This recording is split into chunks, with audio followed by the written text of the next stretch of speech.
now, preview time. So let's take a look at what's coming your way.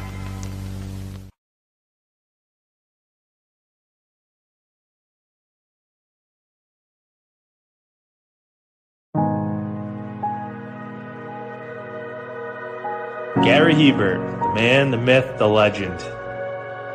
I was amazed, and I was looking to become a better skater myself, and I wanted to be like Gary. When you look at a guy like this, he's one of the most talented people in his profession. He's been given gifts by God. It can get frustrating at times when you're trying things that, that maybe don't come as quickly to you as other things. And, you never really felt that sense of frustration with Gary. It was always about improvement and positive reinforcement. Was it really the end? Was that head injury really the end? God has called Gary to continue to be a blessing to others and to be a passionate example. My name is Gary Hebert, and this is the World Academy of Hockey, otherwise known as the Inside Edge. I would recommend anybody that have a chance to come to his hockey school. I think it'd be well worth it. It'd be rewarding to all the kids and anyone he coaches, from whether it's an adult, a professional player, to a little kid like a Mike or a Squirt. Gary, from day one, has been instrumental to my hockey career. I started out as a potential Division III player, and Gary brought me single-handedly through high school and into a top Division I prospect. I owe it all to Gary, the biggest legend on and off ice there's ever been. Listen, watch, learn, be confident, and have faith. Those are the answers I was brought to. Yet, I only now am really learning how truly important those 5 things are. Through preparation, through appropriate thoughtfulness and thinking, we can learn to untie the typical knots between our ears that drive us into underachievement and underperformance. And lo and behold, we can learn things to fulfill our God-given potential. Gary has the innate ability to make people not only better players, but better people. The life lessons they learn from Gary are incredible. You can always remember leaving that rink knowing as a player I got better, or I had something to improve on to get better. And I think that's what you excelled on as a coach, is giving us the knowledge to know what we needed to do to get better. There's coaches who know the game, but can you communicate and create passion in your kids and in your players? And Gary's able to do that. Gary's got great knowledge and the great hands, but more importantly, his ability to connect with people and care for them. His communication skills, to me, really stand out and separate him, and that's why he's one of the best, in the world. Gary's a legend. He's a special man.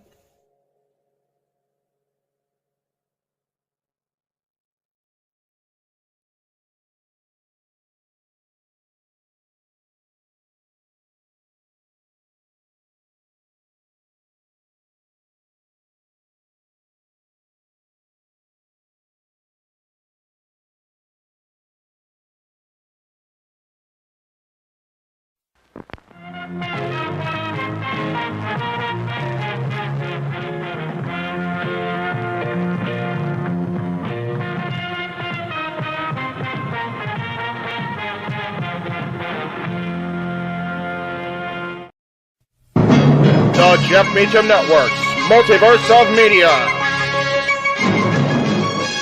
For over 15 years, the recognized symbol of excellence and the standard bearer in coverage of sports and entertainment.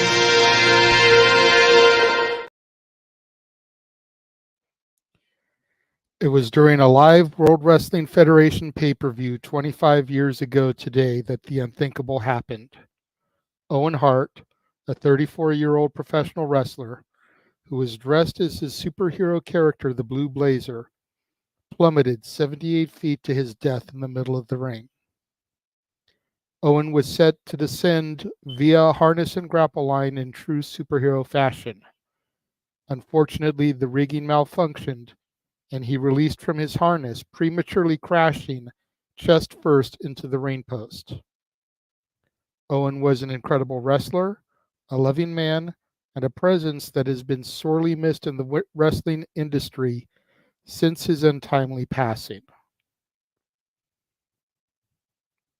What is going on, everybody, and welcome to tonight's special retro watch-along presentation of WWF Over the Edge 1999, where, as I stated a moment ago, the unthinkable happened, and we lost the life of Owen Hart.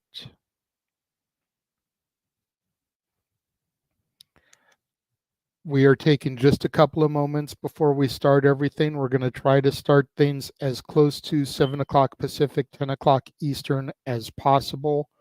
We are awaiting the arrival of our other commentator, Simple Man Noah Foster, who's going to be joining us.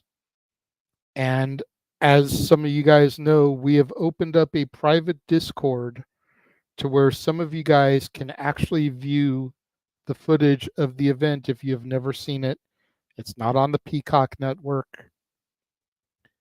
So if you guys would like the ability to see that via the private Discord, it is a $5 super chat to the Casa D18 Studios or to the Jeff Meacham Network. We have 2 spots available to be able to watch because we don't want to bog the Discord server down.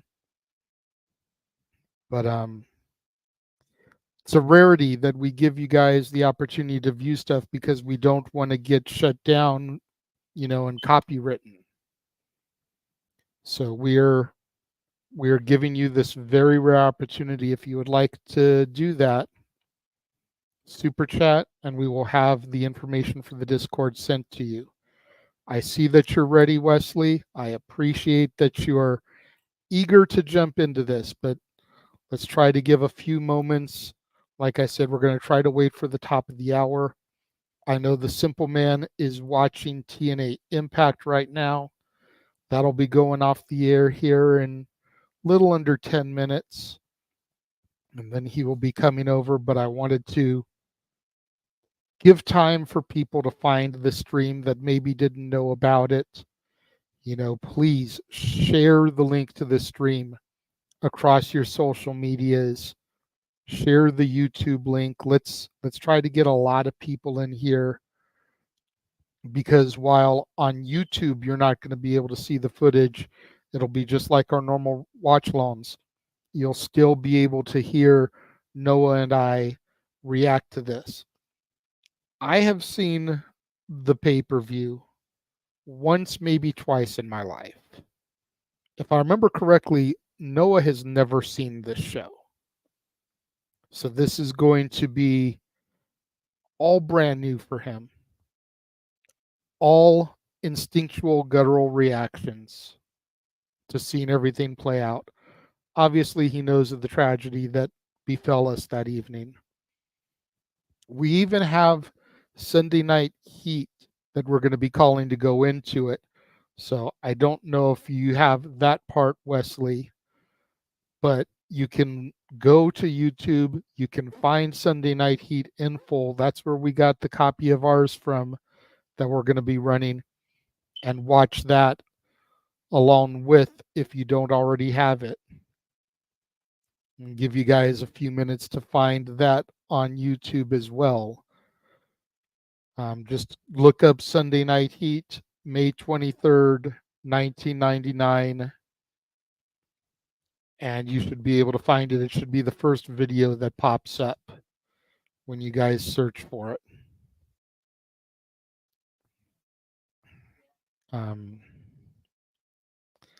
Looks like everyone is starting to pop into the Discord. We're just waiting on Noah to join the room here in the stream. Watched it live once and never again. Yeah, I actually missed the live broadcast. I was pretty new into wrestling at the time, and so we skipped this pay-per-view. And after hearing about everything that happened, I found somebody who had made a copy of it and was selling it on eBay. Came into possession of it that way because WWF never released this as a VHS to purchase. It was never released as a DVD to purchase. It was just essentially lost media. You either saw it that night or you had to dig the dark web. And that's what we did to find the show, to be able to piece it together and have, like I said, with Sunday Night Heat, the entire show from 25 years ago tonight. He did just pop into the room. We've said his name a couple times and he's appeared. He is not Joe Hendry. He is the simple man with the spectacular voice, Noah Foster. Hello. How are you doing this evening, good sir? Hopefully TNA got your spirits up for what we know is going to be a somber show. And looking at the timestamp window, I'm in for quite a ride, I could tell, considering I barely remember any of this, considering this was, again, all the way back in 1999. But I'm doing all right. Been a nice, quiet work day from home, and then I got to get out here 6 a.m. in the morning tomorrow to head downtown to work. But prior to that, we're honoring a guy that never reached that next point in his career where he should have, but he was taken away way too soon. As good old JR says, tomorrow's never guaranteed. Also, prayers and well wishes to the entire family of good old JR, Jim Ross, and I hope that JR is doing fine. It's going to be a very unique honoring, to say the least, and trip down memory lane. Yeah, definitely. And I was talking with Jeff and even James last night when we were doing our test and getting everything set up. This is an interesting card, like when you really get right down to it, as far as what the pay-per-view presented to us. We have the tag team champions, Kane and X-Pac, defending their titles against D'Lo Brown and Mark Henry. We have hardcore title action, Al Snow and Hardcore Holly. We've got the Road Dogg, Jesse James, versus the badass Billy Gunn, as DX was imploding at the time. And, of course, DX was also feuding with, themselves, and Triple H, of course, was dealing with The Rock. Exactly. Triple H fought The Rock on this evening. We had a mixed tag match of Val Venus and Nicole Bass versus Jeff Jarrett and Deborah. And then, of course, our main event match, Stone Cold versus The Undertaker. The Undertaker, deep in his ministry of darkness, like full-on cloak, devil beard, the whole nine. Like, it was an interesting show. Yeah, and of course. Then even on Sunday Night Heat, which we're going to get, I don't think I even remember. I may have watched Heat the night this aired, because as I was saying before you came in, I didn't watch the pay-per-view live. So I may have watched Sunday Night Heat that evening, and I've never seen it since. We've got the Hardy Boys in action. We've got against Goldust and the Blue Meanie. We have Too Sexy Brian Christopher, pre-Grandmaster Sexay, taking on Sean Stasiak when he was Meat with PMS. And I can hear it in the Discord. We are running the video now, getting to see, man, it's going to be cool reliving this. It's going to be a journey. So for the next 3 hours on this very special, unique, privately endorsed, honoring Owen Hart, Jeff Beecham Network Retro watch-along event. The first one of its kind, and honestly, the first one of what might become, a trend to follow under unique circumstances. We look back at the Rocket. We look back at the true King of Hearts. We look back at a man who you thought was literally bound to be WWF champion, Owen Hart. Yeah, and who's to say what could have happened for Owen had this tragedy not unfolded? I mean, you think about with the brand split that came just 3 years later, could he have been a brand champion? I doubt he would have gotten it during this era still, the 99-2000 era, when we've got Austin and Rock and Triple H and all that going on. But once we got to the brand split, who knows what could have happened for Owen, you know? As we're getting the OG intro here to Sunday Night Heat, I mean, just damn, what memories here. You got Masked Kane, you got D'Lo with the chest protector, you got China, the Brood. Like, this memories, takes me back. man. This takes me back. I'm not gonna lie, man. This takes me back. And of course, the WWF scratch logo. Yes. It was Kansas City, Missouri, the Kemper Arena 25 years ago tonight. The Pyro's just going off here for Sunday Night Heat. Yeah, I think Sunday Night Heat's going to bring us a showcase of, I believe, 3 matches before we actually get into the actual, what now is called PLE, back then pay-per-views. Michael Cole, of course. The fact that Michael Cole's been doing this for over 25 years, has only missed 4 shows. Say what you will about the man. That's dedication, damn it. Mad respect. Yeah, Michael Cole and Kevin Kelly are Heat commentators for this evening. I totally forgot about Kevin Kelly being the Heat commentator. And here we start off with the corporate ministry coming out. Yeah, being led by Shane McMahon. Shane O'Mac. Yep. With the Acolytes, Midian, and Viscera all flanking him in a V-like formation. The corporate ministry. With an alternate version, of course, of Vince McMahon's No Chance in Hell theme. Yep, there's the big boss man as well. R.I.P. Shane, one of two, by the way, special guest referees for the WWF Championship match. Of course, we talked about in our little pre-show stigma when it comes to The Rock and Triple H.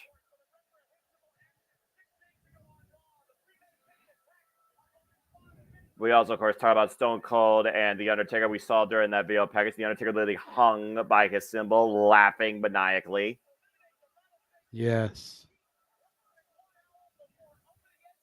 Of course, we have Heat that literally is 1 hour of action before Over the Edge officially begins. Yeah, again, nowadays it's called a buy-in, you know. It's all these different cool names back here. It was just Sunday Night Heat, or maybe the WWF Free for All, if you remember those. Unfamiliar territory. Right now, as he has a microphone in his hand. 2 special guest referees that just screams controversy. Especially one of them's last name is McMahon. Right.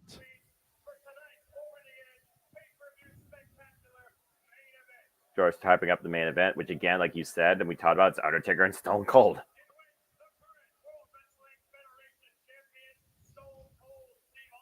What? Current world champion, Stone Cold! Stone Cold!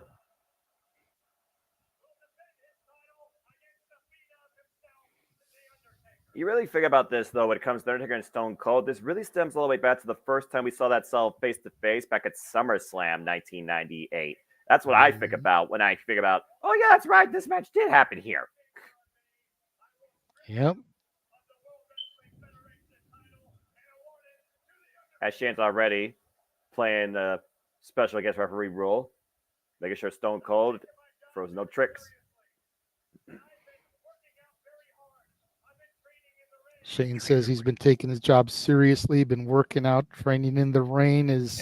Everyone in Kansas City calls him an asshole.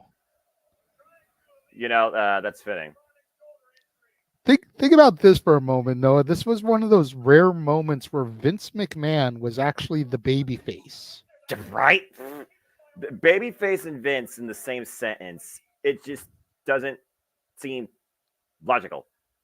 Which means that he was on Austin's side at this point, you know. It would only be a couple weeks later where he would reveal himself as the higher power. I'm not gonna lie. So this was still Vince like puppet mastering Austin into that false sense of security. Right, because he was pulling the strings the entire time. That still warped my mind to this day when that happened. I was like, what? Oh, come on. Midian's going to go up against Stone Cold tonight. Yeah, have Stone Cold compete twice. Yeah, you'd get about a 2.5 hour break in between matches. Well, that's one hell of a mission statement. So I guess the main surprise for Stone Cold was you're going to have another match against another member of the corporate ministry ahead of facing The Undertaker. Corporate ministry doing everything they can to hold absolute power and control in the WWF at the time. And of course, you hold the WWF Championship, you hold all the power. And look at how young Michael Cole and Kevin Kelly are here. Right? Look at The Rock, still looking corporate, but he's a babyface at this point. He's left the corporation. Yeah, I'm about to say he left the corporation and became pretty much the People's Champion at this point before the People's Champion moniker was a thing. We got a stretch limousine arriving here.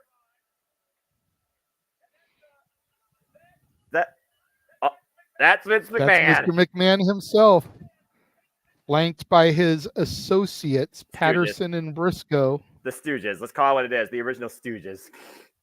But at this point, he's a babyface, so they're his associates. Fair enough. What happened during the commercial break? Howard Finkel. Howard Finkel telling him what Shane did. Vince saying he's not going to get away with that. Thanks, Vince Howard. saying he's not going to get away with it. Looks like we're going to get ready for our first bit of action here now on Sunday Night Heat. On Thursday night. And we've got the... swear for a moment. The guys that would become too cool. I Too kid you not. Sexy Brian Christopher and Scott Too Hot Taylor. I swear for a moment I thought I was hearing a remix of the Rockers theme, and then I thought I was looking at the Rockers like, what the hell is this? So Brian Christopher with a huge opportunity here. Talking about Shane McMahon warming up. These two guys trying to warm up their ways. Just make a name for themselves in the WWF. And here come the Pretty Mean Sisters, PMS, with their piece of meat, as it were. Ryan Shamrock, Terry Runnels, and Jacqueline. Holy heck, that's what freaking Shamrock was. Well, I mean, he's definitely a woman's man. A certified male. Is he an American male? I don't know. That was a thing back in 1999. No, but think about it. You know, you've got Sean Stasiak here, who of course would go to WCW, become a natural born Thrilla, actually achieve some potential there, show what he's really worth. This was about 6 months before Kurt Angle debuted, and he was Kurt Angle's first match. Well, I guess this was some sort of meat before the meat division did exist in 2023. I'll be damned. Yep. I mean, I remember Chocolate Thunder. I remember The Godfather, but I don't remember meat in 1999. Oh! Oh, yeah. And here we go right now. It's Brian right now going off in singles competition here. I want to say meat was around the same time that they had Mosh doing Harry Beaver cleavage. Something about this doesn't feel right to me, but I have to remember it's 1999, not 2024, where that seems more common nowadays in today's culture. Well, double bicep there by Meat as he throws some punches into Brian Christopher in the corner there. And Meat right now looking to take his own pound of meat from his opponent up in the fireman's carrying. Oh, my! F5 type maneuver there as Ryan Shamrock cheers him on from the outside. Yeah, for those that don't I'm not going to lie. I had a huge crush on Ryan Shamrock back in the day. And Ken Shamrock would have killed you. This is fair, but still. Irish whip to Brian there in the corner as the Lady Posse watches on as Meat just got literally caught in the jaw with a boot. You see Brian Shamrock right now. Not too happy with that. And walking away right now. Meat taken down. Wait a minute. Scott Taylor right now. And Ryan and another woman near fall for Brian. And all, this is 1999. So, yeah, all hell's breaking loose. And there they're going here. Yep. Ryan Shamrock distracting Scott Taylor as Jacqueline is up on the ring apron distracting Brian Christopher. Good boy, that's Jacqueline. I'll be damned. He's the back and oh, Meat just took him down. And a hook of the leg, and it's over. Give the assist to the pretty. I believe the Big Show sister. called that maneuver the final cut when he used it for a while. Well, I mean, hey, with the Meat and PMS, what a combination made in WWF. I mean, Meat may not have, the most brains right now. Wait a minute, what the hell? It's the Hardy Boys and Michael P.S. Hayes, Noah, the father of the Hardy Boys. Right around this time is when the Hardys had gone through their makeover to adopt the persona that we know most of them. Twist of Fate from Jeff. But what's this unprovoked attack have to do with anything, though?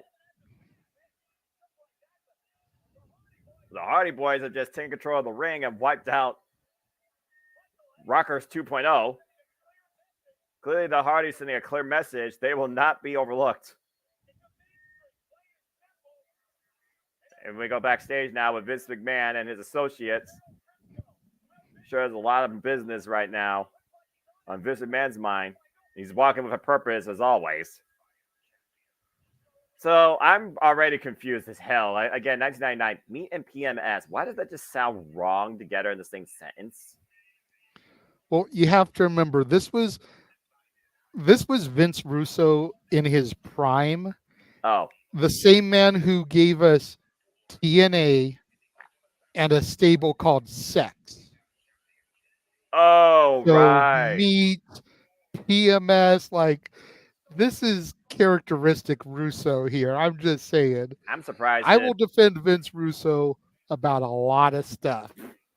I can't help him when it comes to the names that he's picked for stables and units, though. I'm surprised Vince Russo's picture is not in the dictionary next to the word innuendo. And Vince McMahon coming out to the arena right now. The Queen has that because one of their albums was called Innuendo. Fair. Probably was more appropriate, though. Of course, we know Shane McMahon already talked about how there's two special guest referees. He's already enforced the law that if Stone Cold puts his hand on him or tries to get disqualified, he will lose the championship and have to relinquish it to The Undertaker. And Vince McMahon has also learned that Stone Cold will be in another match prior to defending the WWF Championship, as Over the Edge is 40 minutes and 6 seconds away from officially beginning here on the virtual airways of this collaborative feed.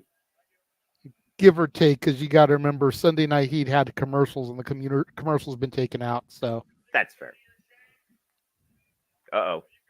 Vince McMahon's got something to say to Shane McMahon regarding his announcement. Let's be honest here. This father and son conflict has been going on far before 1999.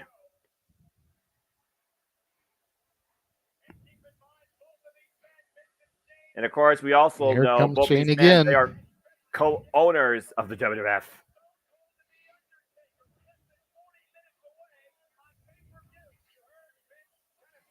Man, look at the scoff at Shane's face.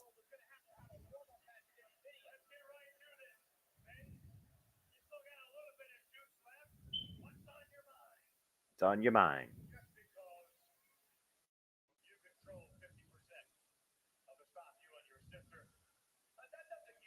Right.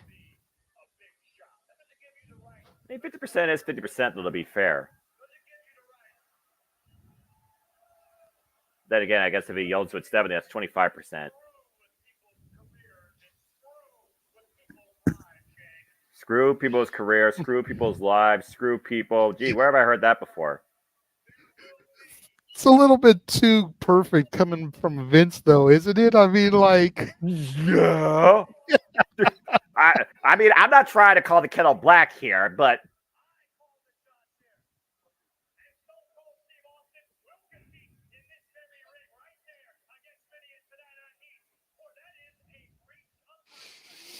Breach of contract. Now, there's one thing Vince can't fight. It's a contract.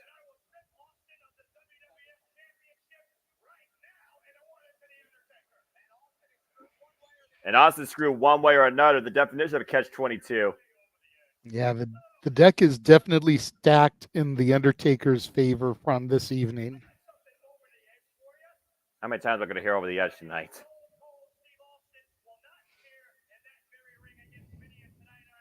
What's he saying? More replacement? The replacement? Minion versus who?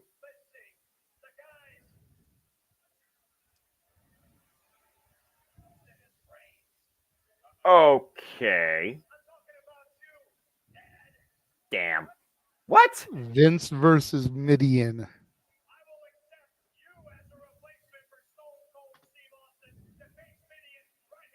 He's in a full suit. And Shane said he'll be the special guest referee for that match. Come on now. You can't do that.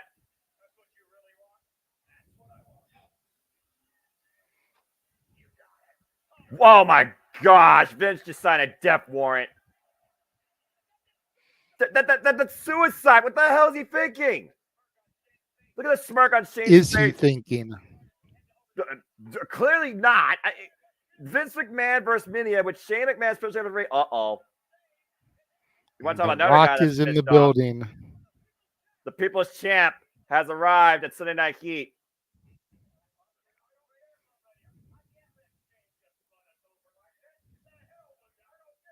I understand standing up for yourself, but putting your own body at risk, I think that's where you have to draw the line.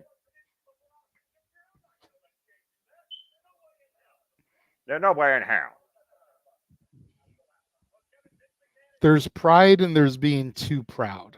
Yeah, and I think right now Vince is bordering on too proud. Yeah, I'm about to say, we know how proud Vince McMahon is, not only of his business, but also what he, stands for, whether you agree with it or not, even back in 1999. If Vince feels like that, integrity is being put to the side, according to him, and the abuse of power is happening, he's going to stand up against it, even if it's at his own risk of his well-being, considering how old this man is.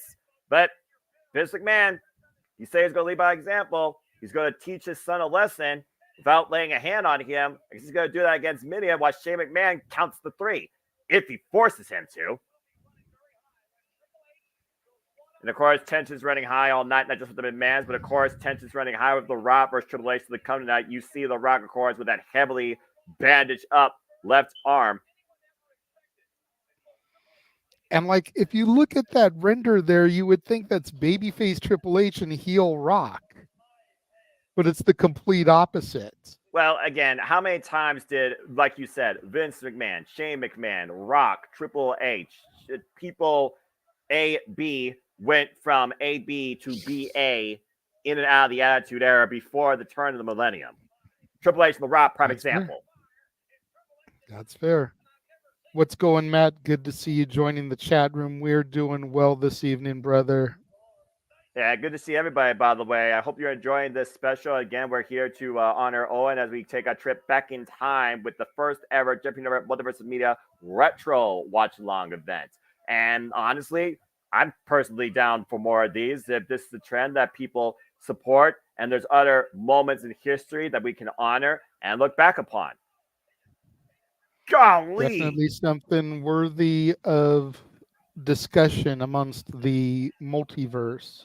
Exactly. As you see right now, worthy of discussion where the actions of Triple H and the corporate ministry trapping The Rock in that coffin, welling away the lid while he was in there with a sledgehammer after bashing his arm with that sledgehammer against the steel ring steps. The violent physical lengths that Triple H went to break The Rock. Well, I mean, these two guys have been intertwined since The Rock made his debut at Survivor Series 96. Yeah, and I think that's a lot of people don't remember that they go back that far. Well, I think people first remember when Mark Henry and China had an altercation, and then that would start the feud between DX and Nation of Domination. This goes far beyond that. This is simply The Rock and Triple H. Yeah. One at their best, one at their worst. Like I said, going back to Rock's debut at the Garden, Triple H was on the opposition. When Rock won his first Intercontinental title, he defeated Triple H. Triple H, yep. Like they've been intertwined all the way up until now with Cody Rhodes versus Roman Reigns earlier this year and how 20 Triple H is in charge. 25 years later, as Triple H now leads the new era, and The Rock's a member of the board on TKO. Seriously, like they're still intertwined in a game of one-upsmanship to this day. But the fact of the matter is, you look at today, what is the factors today, JJ? The freaking Rock is Triple H's boss, technically. Triple H may run WWE, but The Rock owns it, practically. Yep. As we go back to 1999 now, and it looks like the People's Champ is about to speak.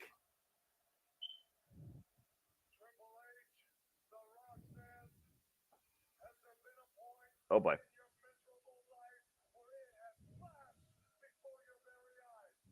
It was flash for your eyes. Which uncertain.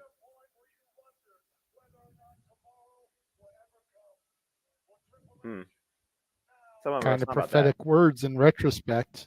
Right.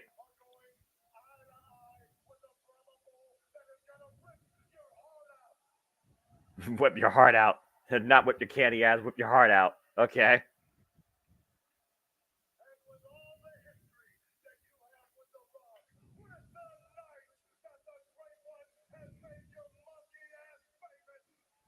Make your monkey ass famous.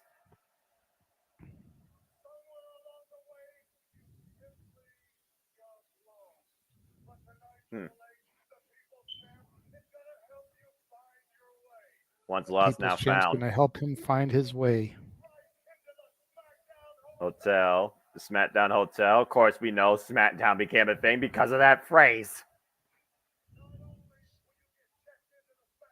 Yep.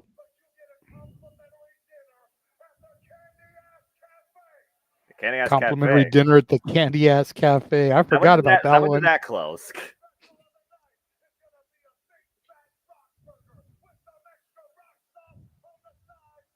The Rock Burger with rock sauce. I think the Candy Ass Cafe outlasted WWF New York. Accurate. There's the phrase I was waiting for. Get up your candy ass. Rock's in a mood tonight. Oh man, moment of silence. I love this. Is my favorite Triple H theme. Fair. Oh. Nothing against Lemmy or Motorhead, but that will forever be my Triple H theme. Rest in peace, Joni Lauer, China. I look at China back then. I look at most women now. Most women can't hold a candle up to her. Nope. Not even Rhea. I still wish we could have had China versus Beth. You and me both, brother. The ninth wonder of the world versus the Glamazon. Yeah, a woman that was anything but diva in a diva's era.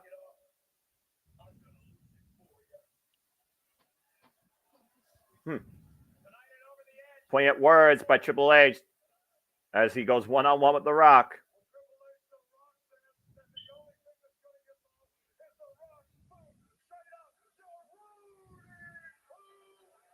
Candy ass.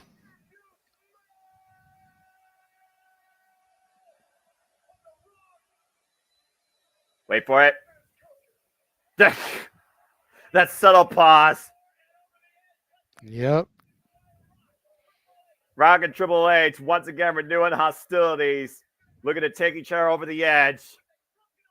While The Rock is wrestling with a broken arm. Then again, that cast, I mean, theoretically, that could be used as a weapon. Yep. We've seen Worked that for Cowboy Bob Orton for a number of years. Yeah, but I say Cowboy Bob Orton was like the pioneer behind that. I still We can't see believe Vince is Vince going through with McMahon this. getting suited up for action here this evening. As we're backstage now with Michael Hayes, the Hardy Boys.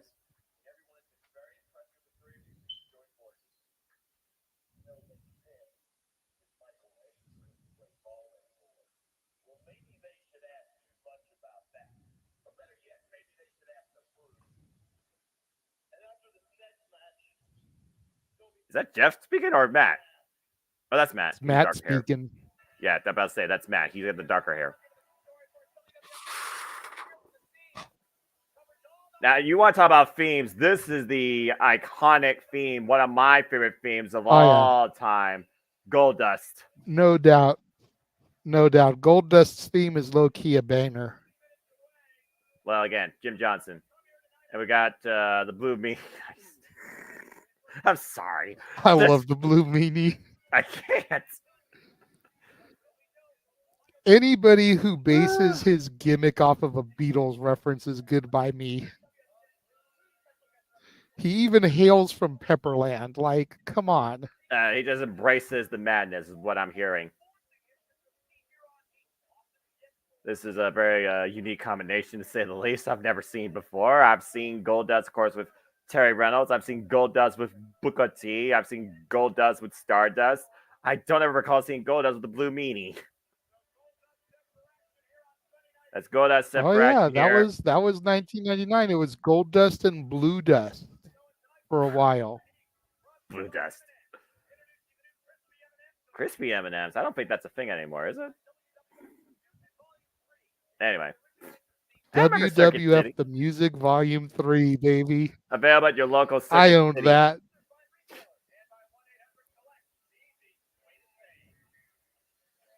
Well.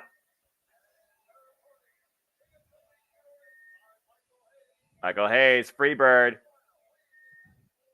He's got that cane in hand, too. And then Jeff the Hardy Boys. Set for action here. We're already kicking things off. Less than 21 minutes according to this clock up here in the top left-hand corner of the feed. That Over the Edge officially begins. And, of course, we're still monitoring the Vince McMahon, challenge thrown out that he accepted. Crazy mother. Great double team work there early on by Matt and Jeff Hardy. Jack. About to say, Side Russian leg sweep by Jeff. Good elbow drop there. Covered now by Hardy. It's a 2 count. And right now we have, to your point, I believe that's Matt Hardy with the Blue Meanie. Oh, nice net breaker. Here now comes Goldust. Able to work on Matt Hardy. Irish whip right now. Blue Meanie putting himself in harm's way to protect Goldust. To your point, the Blue Meanie has looked more as Goldust as as a friend versus just a partner. It's a very unique tag team relationship. I do remember subtle notes about it.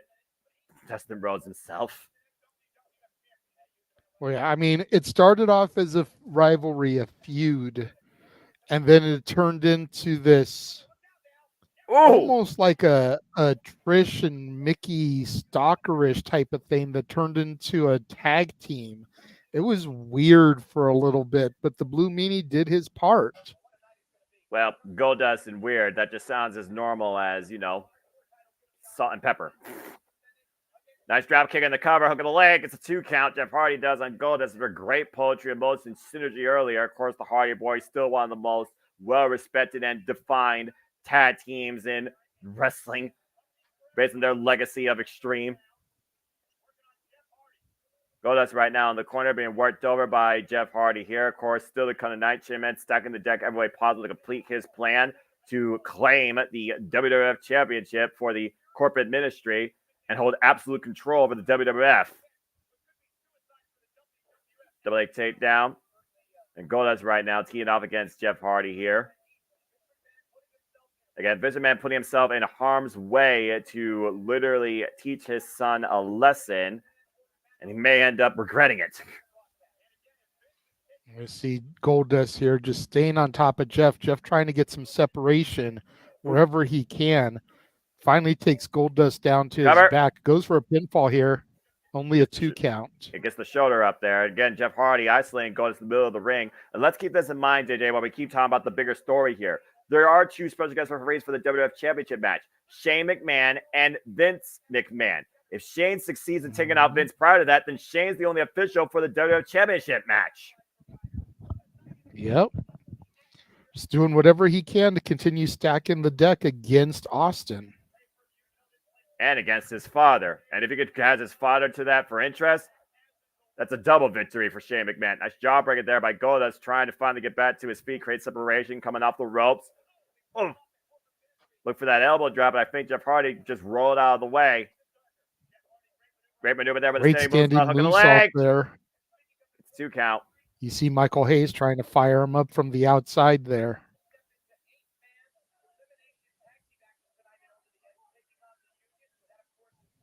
Of course, we know we have a 8-man elimination tag action coming ahead as well.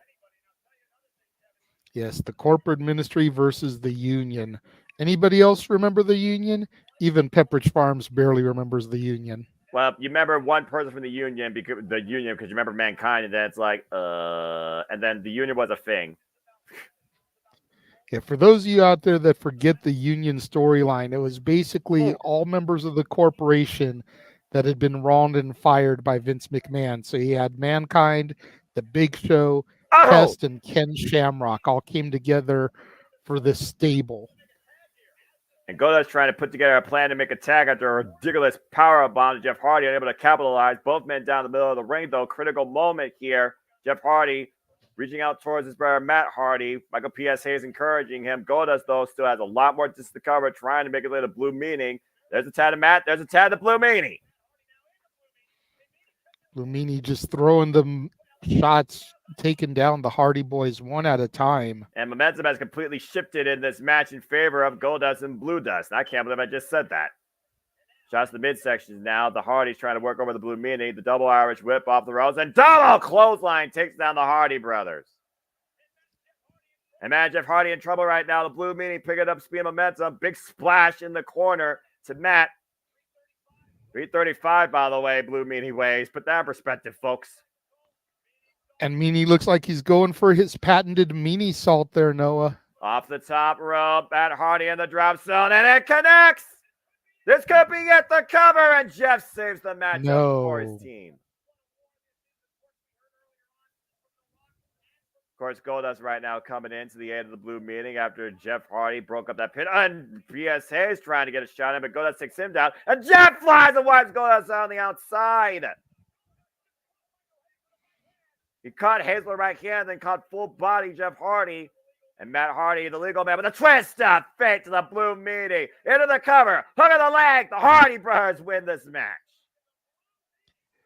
The lights are going dark, Noah. Oh. Hey, wait. That looks like Brood to me. Yes, sir. The originators of the flashing red lights. We saw it last night on Dynamite as Adam Copeland revisited his roots and gave Malachi Black a bloodbath. And here we go, seeing it in prime time, baby. Yeah, but where are they? Oh, no!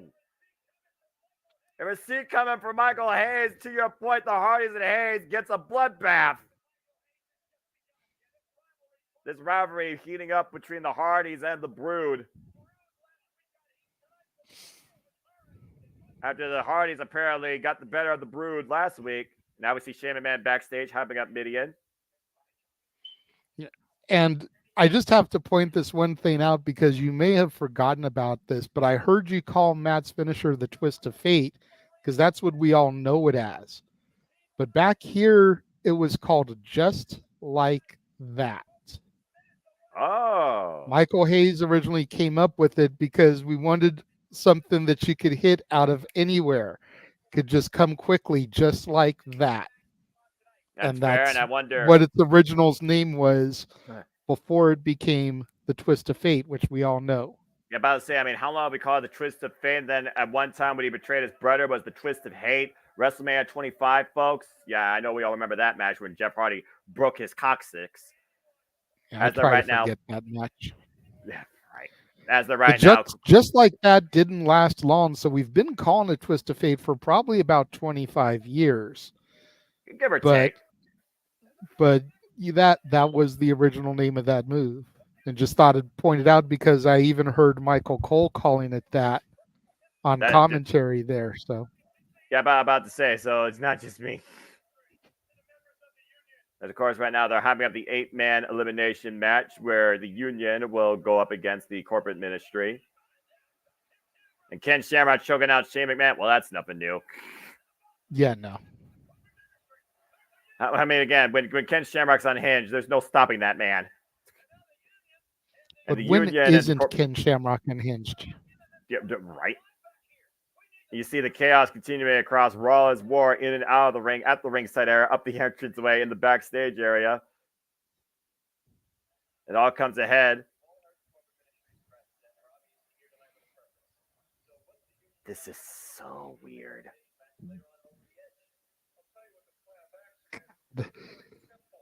Such a ragtag bunch of misfits when you look at it. You know, the guy that was originally billed as the son of Andre the Giant, the guy that was supposedly the bodyguard for freaking Motley Crue, a former UFC fighter, and one of the original backyard hardcore icons. Like, what in the actual hell is this team, Noah? But I guess it doesn't matter as the Union just got trapped behind a forklift. And Vince McMahon has no idea what happened, which means right now Vince McMahon is truly going into a suicide zone. There will be nobody to come to his aid. Vince McMahon going one-on-one with Midian to not only assure that Stone Cold Steve Austin will go on 100% for his WWF Championship match, but also try to make sure that Shane McMahon is not the sole special guest referee.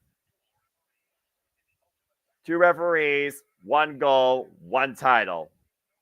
Undertaker, Stone Cold, WWF Championship.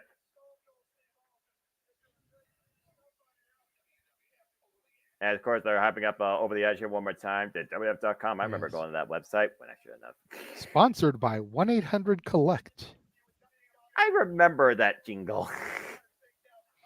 Do you remember former WCW champion David Arquette being a sponsor for 1-800-COLLECT? I do. Oh, good Lord. And we're going backstage right with now. His double braided ponytail. What the? The Union trying to find a way to break down that door and move that forklift. Not even Big Show can move that much weight.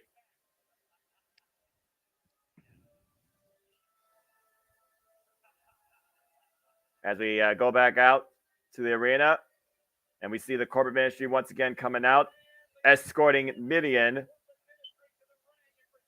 And for Shane McMahon, the statement and the mission is clear. Take out Vince McMahon. Make sure he is not going to be part of the main event as special guest referee number 2.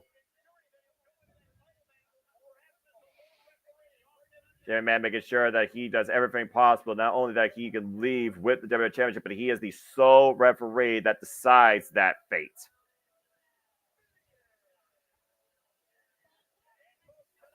Maybe it's that member you just don't think about when it comes to the corporate ministry or the dark ministry. He's the guy you forget. Who, Midian? Yeah.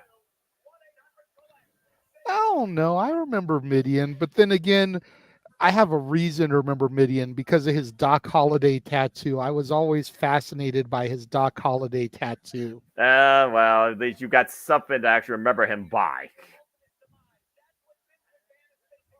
I still can't believe this is happening. Even then, Vince was just jacked. For real. Like, for 55, 56 years old, whatever he was back then, like, dude, for real. Oh, here we go. Vince McMahon with the double 10 on, not wasting no time right now. Taking down Midian again. Shane McMahon is the referee for this match. And Shane McMahon putting his hands on the competitors. Oh, and Vince just decked his son. And he took down Midian. And now one for Midian. Vince McMahon ran to the ring and managed to not tear both of his quads. But this is 2005. And Shane McMahon trying to tear him away right now. Now looking for a sleeper hold. And now, oh, look at this. This game mentality by the corporate ministry. Of course. I mean, you got Patterson and Briscoe out there, so the corporate ministry making sure that they're a non-factor. Leaving it Midian versus Vince. Shane McMahon and then Shane with his Vince. Cheap shots there in the corner. Exactly. Look at Shane McMahon literally abusing his authority as referee, trying to destroy Vince McMahon, making sure he's not part of the main event. Vince has got a whole lot worse. And Vince taking to the outside now. The corporate ministry just literally teeing off against Vince McMahon, and Vince sent over the Spanish announce table. Or no, wait, that's the normal one. I forgot to say. I remember the red tops. I miss the red tops, actually. I like when the tables actually have more of a personality with them. And again, we talked about it earlier. Vince McMahon literally going into his own suicide here. Ushering his own death warrant right now. This isn't even a lumberjack match. It's not handicapped. It's not no disqualification. It's literally just a beatdown by the corporate ministry and Shane McMahon teeing off against his own dad. Uh-oh. Now the chair right now braced up against his man's leg on the steel steps. Jesus. Shades of what happened, if you all remember what happened a few years ago, courtesy of the Brothers of Destruction, that ankle might have been shattered.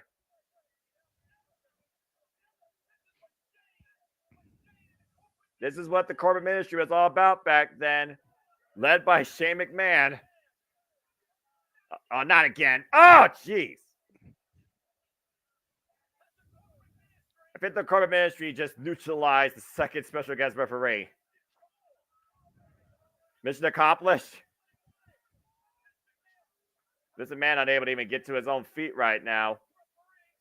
Well, of course, this was never about an actual match. This was all about crippling Vince McMahon so he can't come to the ring later on this evening. And I think they accomplished their mission right now. Paz and Briscoe checking on Vince McMahon while the corporate ministry is thankfully making their leave. Damage done, though, most definitely. Shane McMahon has pretty much gave himself a 99% insurance right now that he will make sure The Undertaker leads with, uh-oh. What? The Texas Rattlesnake has just arrived in Kansas City, Missouri. And speaking as of which, Sunday Night Heat goes off the air. Which means we're about to go over the edge. And we're going right into it, folks. We ain't wasting time here.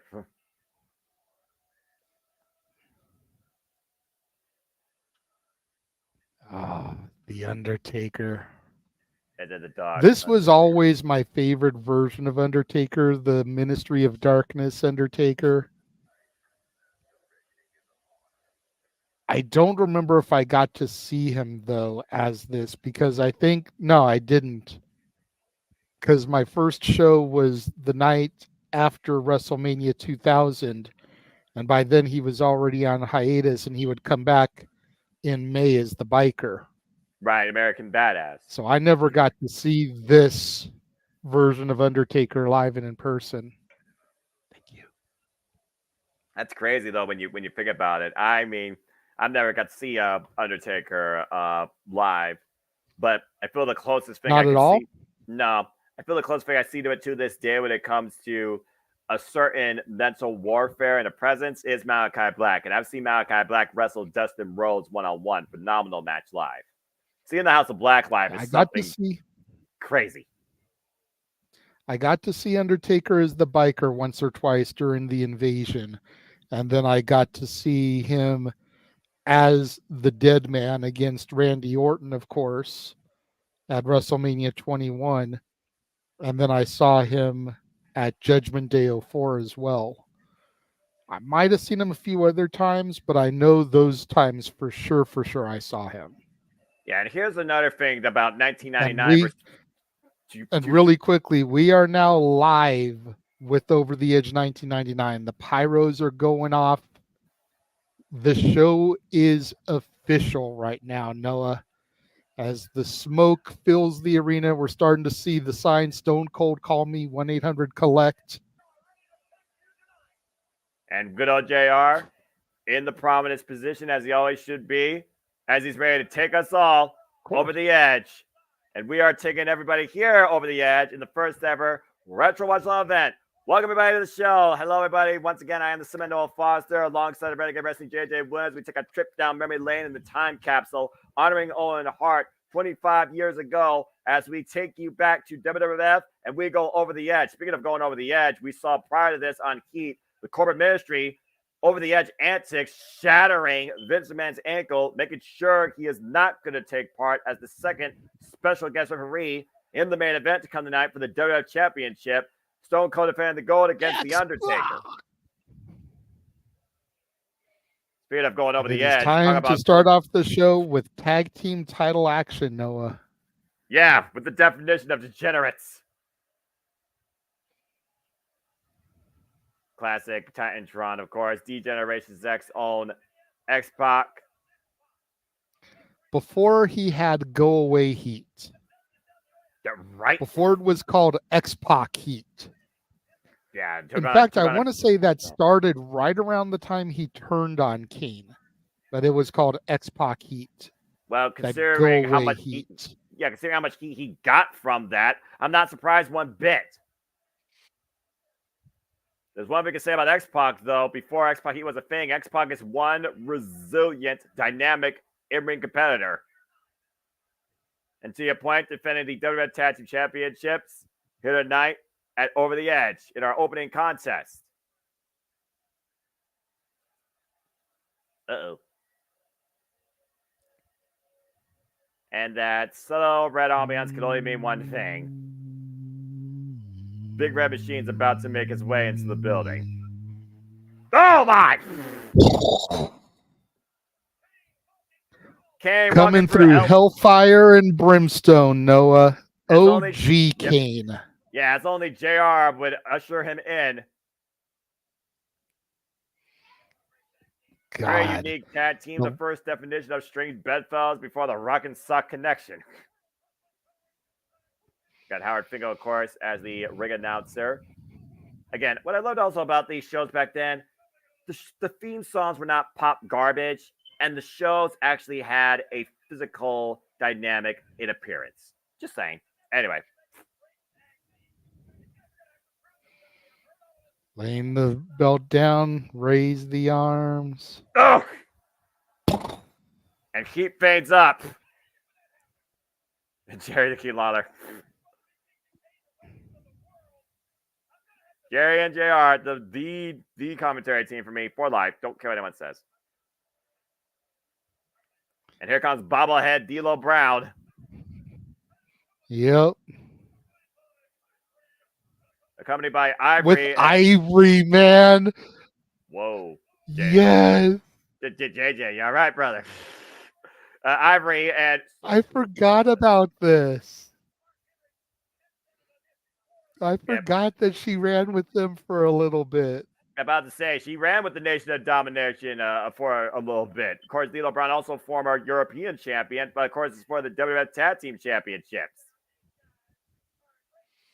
Yeah, we talked a little bit earlier about the rivalry between The Rock and Triple H, and no doubt we'll get more in depth with that when we get to their match, but you can't undersell the rivalry of D'Lo Brown and X-Pac. They had a hell of a rivalry over that European title.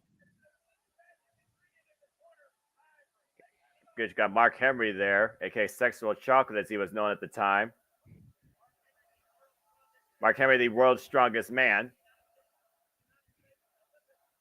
Apparently was involved in the 1996-1997 Olympics.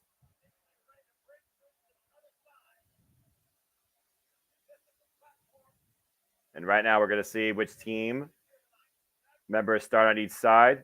Looks like it might be X-Pac and D'Lo. Yeah. Red hot crowd here. Of course, those crowds were unfiltered. And 100% X-Pac telling Ivory to suck it. Some people may actually remember Ivory, Noah, as Tina Ferrari from the Gorgeous Ladies of Wrestling back in the days. I wouldn't have known that, honestly, because, again, I didn't keep up with that show. But it just goes to show how far wrestling transcends. D'Lo Brown. I never watched Glow back in the days myself, but I did do my homework. So that's fair.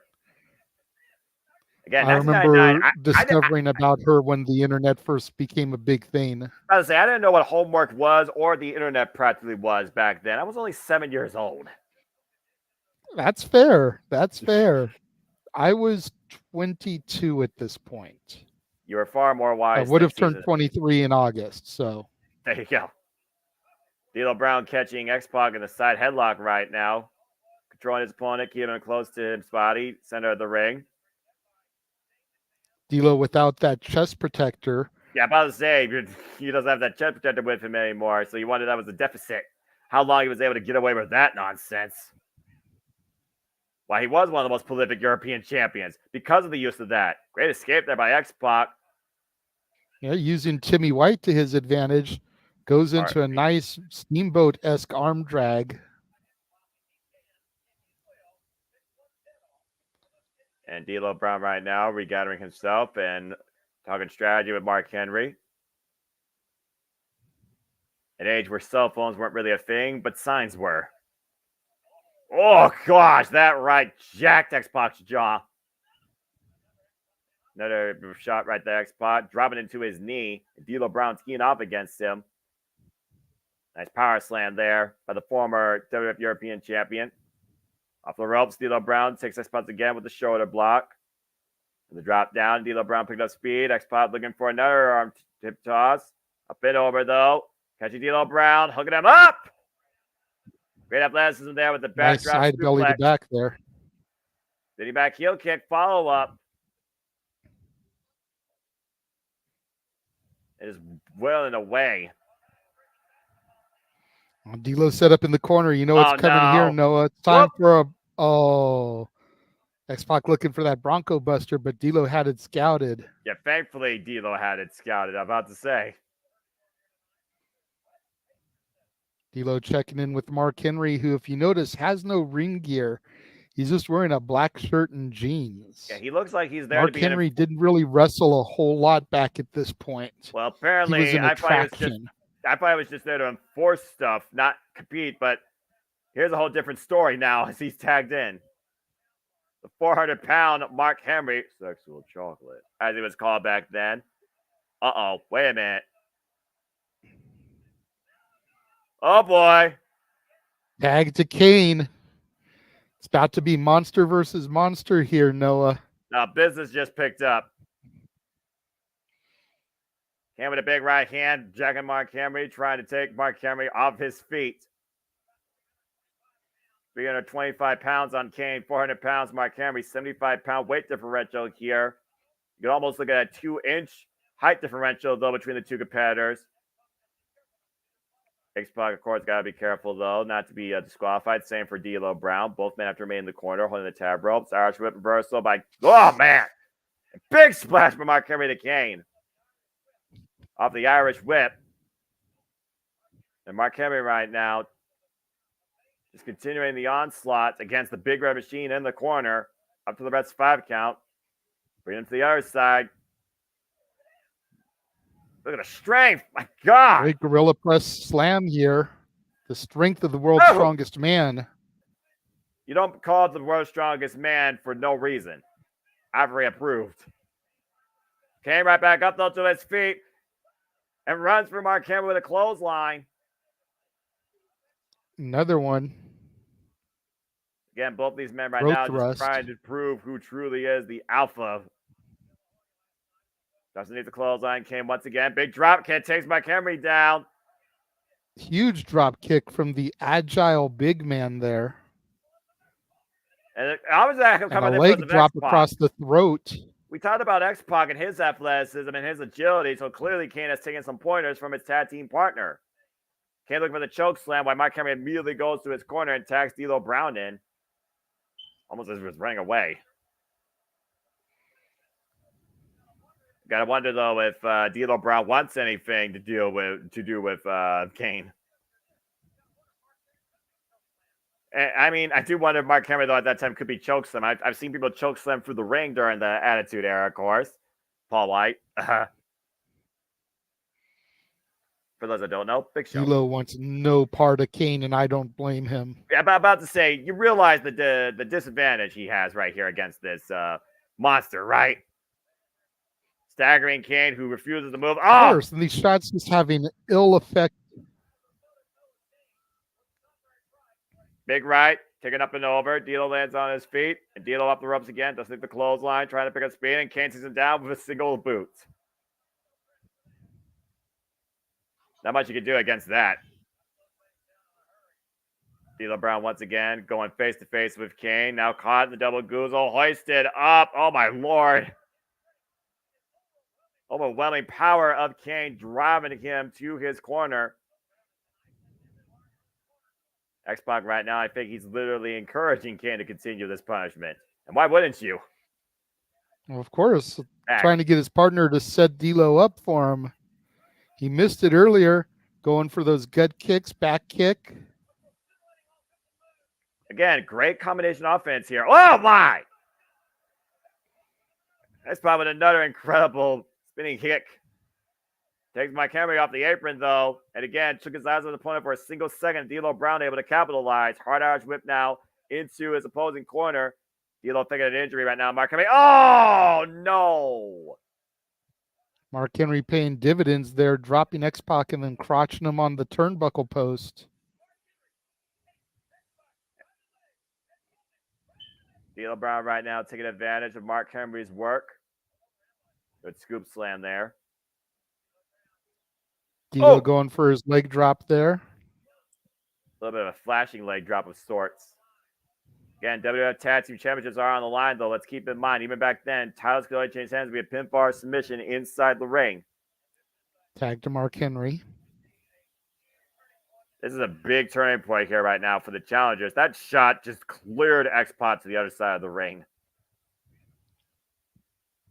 And Mark Henry right now isolating X-Pac.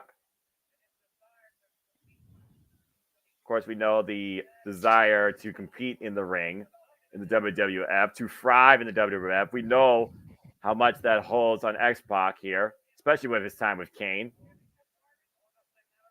Everyone trying to make a name for Three of these themselves. men Hall of Famers now, Noah. Yeah, right? Isn't that kind of crazy in 2024?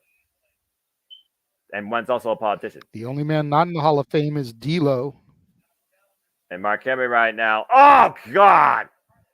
World's strongest leg drop. And unfortunately for D'Lo, unless they induct the Nation of Domination as a whole, I don't see it happening for him. Nah, he had more, success as a producer working in TNA Impact Wrestling to get a Hall of Fame induction there than he did in WWF on his own.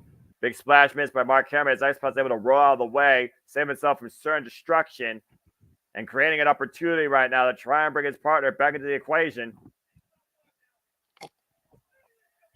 X-Pac right now crawling to the wrong corner, though. Doesn't know where he's at. D'Lo Brown able to capitalize, take advantage, look for a cheap shot there against Kane. Didn't take Kane off his feet, though. Might have angered the Big Red Machine. Kane in there illegally, though. Again, X-Pac, the legal man, along with D'Lo and Mark Henry right now taking advantage of X-Pac on the outside. Dropping him across the barricade. Bringing him back inside right Throws now. him back in the ring. Again, the retaining wall, as they call it. Lateral press by D'Lo for 2 counts. Ivory thought her boys had it there. What's funny so far about this match, Ivory has not gotten involved in this match pretty much at all, except I think maybe 1 point for a possible heel trip up. It's been all D'Lo Brown strategizing, using Mark Henry to his advantage. Which, again, I don't blame him. Try and, weaken the smaller of the two, even if he has probably more speed over you. Hard Irish whip by X-Pac to D'Lo Brown. D'Lo gets him, though, with the elbow, and then D'Lo, once again, gets in the midsection. Now hooking him up. Uh-oh. Hoisting him up, and God! That running powerbomb, that's the same move that ended up paralyzing Darren Drozdoff. And it nearly got him the WWF Tag Team That running power slam. Yeah, nearly got him the WWF Tag Team Championships, but came there for the save. Again, D'Lo Brown, very underrated for what he could do, actually, in that ring. Oof! And another, I hurt his knee there. I'm not sure he was going for a knee drop or a leg drop. Either way, he only hit the mat. Unique maneuver there. I remember one night in the early days of TNA, him and AJ Styles had a best of 3 series on the same episode of a 2-hour weekly pay-per-view. They fought 3 different times in one show. It wasn't even called 3 Stages of Hell. It was just a best of 3 series. Kane and If I Mark remember Henry correctly, one was a regular match, then a cage match, and a ladder match. Yeah, but they didn't call it 3 Stages of Hell because non-copyright. Hard Irish whip Mark Henry, though, gets the elbow strike up. AJ Styles still phenomenal to this day in 2024. Oh, my gosh, look at the strength of Kane. Able to hoist the big man up, take him down with a power slam. Now D'Lo coming in to try and play. It gets caught as well. Huge tilt-a-whirl backbreaker. And X-Pac flies over, though. Gets caught, though, by Mark Henry. Driven back first into the steel ring post. D'Lo Brown sent torso first into the turnbuckles, though. Again, D'Lo and Kane are legal. Reverse suplex there. As Mark Henry just continues to dish punishment. Yeah, two different matches, though, are happening at this point. Mark Henry neutralizing Kane's partner, D'Lo Brown, dealing with the punishment of Kane, distracting him from his partner being brutalized in the Hall of Pain before it was a thing. Scoop slam again, and Mark Henry, cheap shot behind the red spat to the back of the head of Kane. And once again, Kane trying to choke slam Mark Henry, though, but Mark stun gun across the top ropes, drop kick by D'Lo Brown. Kane is down, D'Lo with the cover, lateral press, and 2 count. Kane just froze him off the outside. Great power. And then he sits up, Noah, almost as if he wasn't phased at all. And I think D'Lo and Mark Henry are unaware of it as they're teaming up against that spot. Kane going up to the top rope out of the corner. The big red machine flies. He went airborne. Talk about go over, bro, putting your whole body on the line. Kane grabbing a hold of Mark Henry. Yeah, take a look at the replay here, by the way, in this double feature. Big red machines fly. Who knew?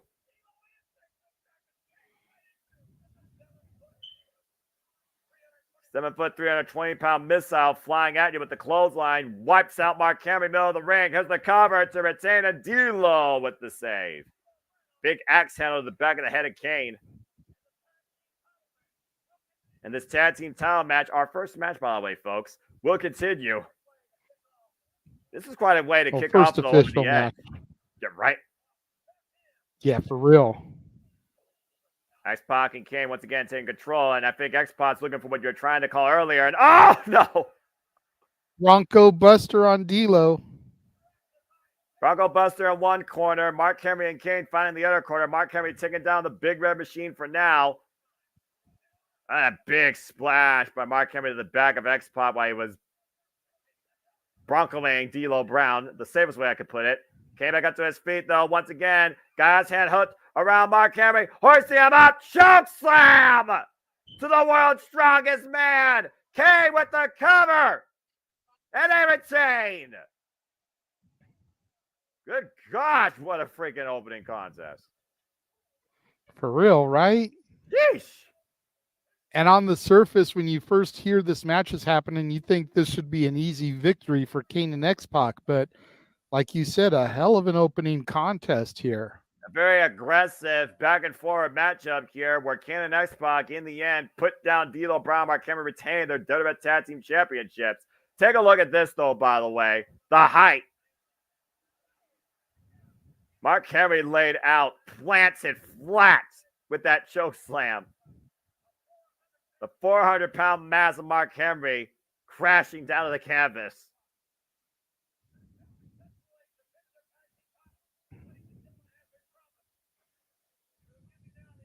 Well, it looks like now we're going to get an update on Vince McMahon. Then Michael Cole backstage.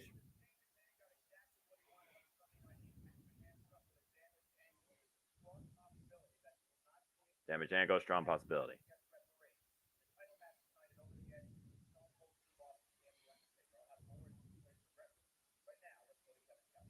And Kevin Kelly with Hardcore Harley.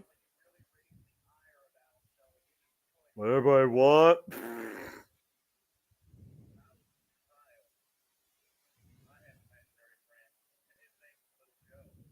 Little Joe? I wonder if it was related to Little Jimmy.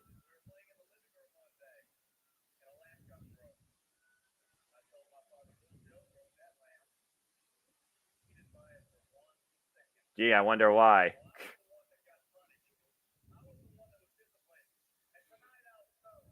Hardcore Holly is intense as always. Pretty much. I mean, he was always like that, to be fair, you know?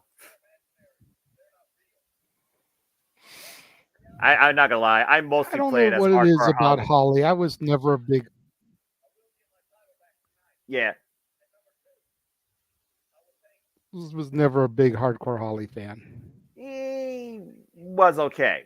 You know, he was okay for what he was. Like the most tolerable he was when he was with Crash and when he was bringing Cody out in the beginning. And him and Cody were tag champs for that little bit. Yeah, and of course, Hardcore Holly's been feuding with Al Snow, where Al Snow's been literally asking him to cause him pain and punishment. Of course, this is for the Hardcore Championship.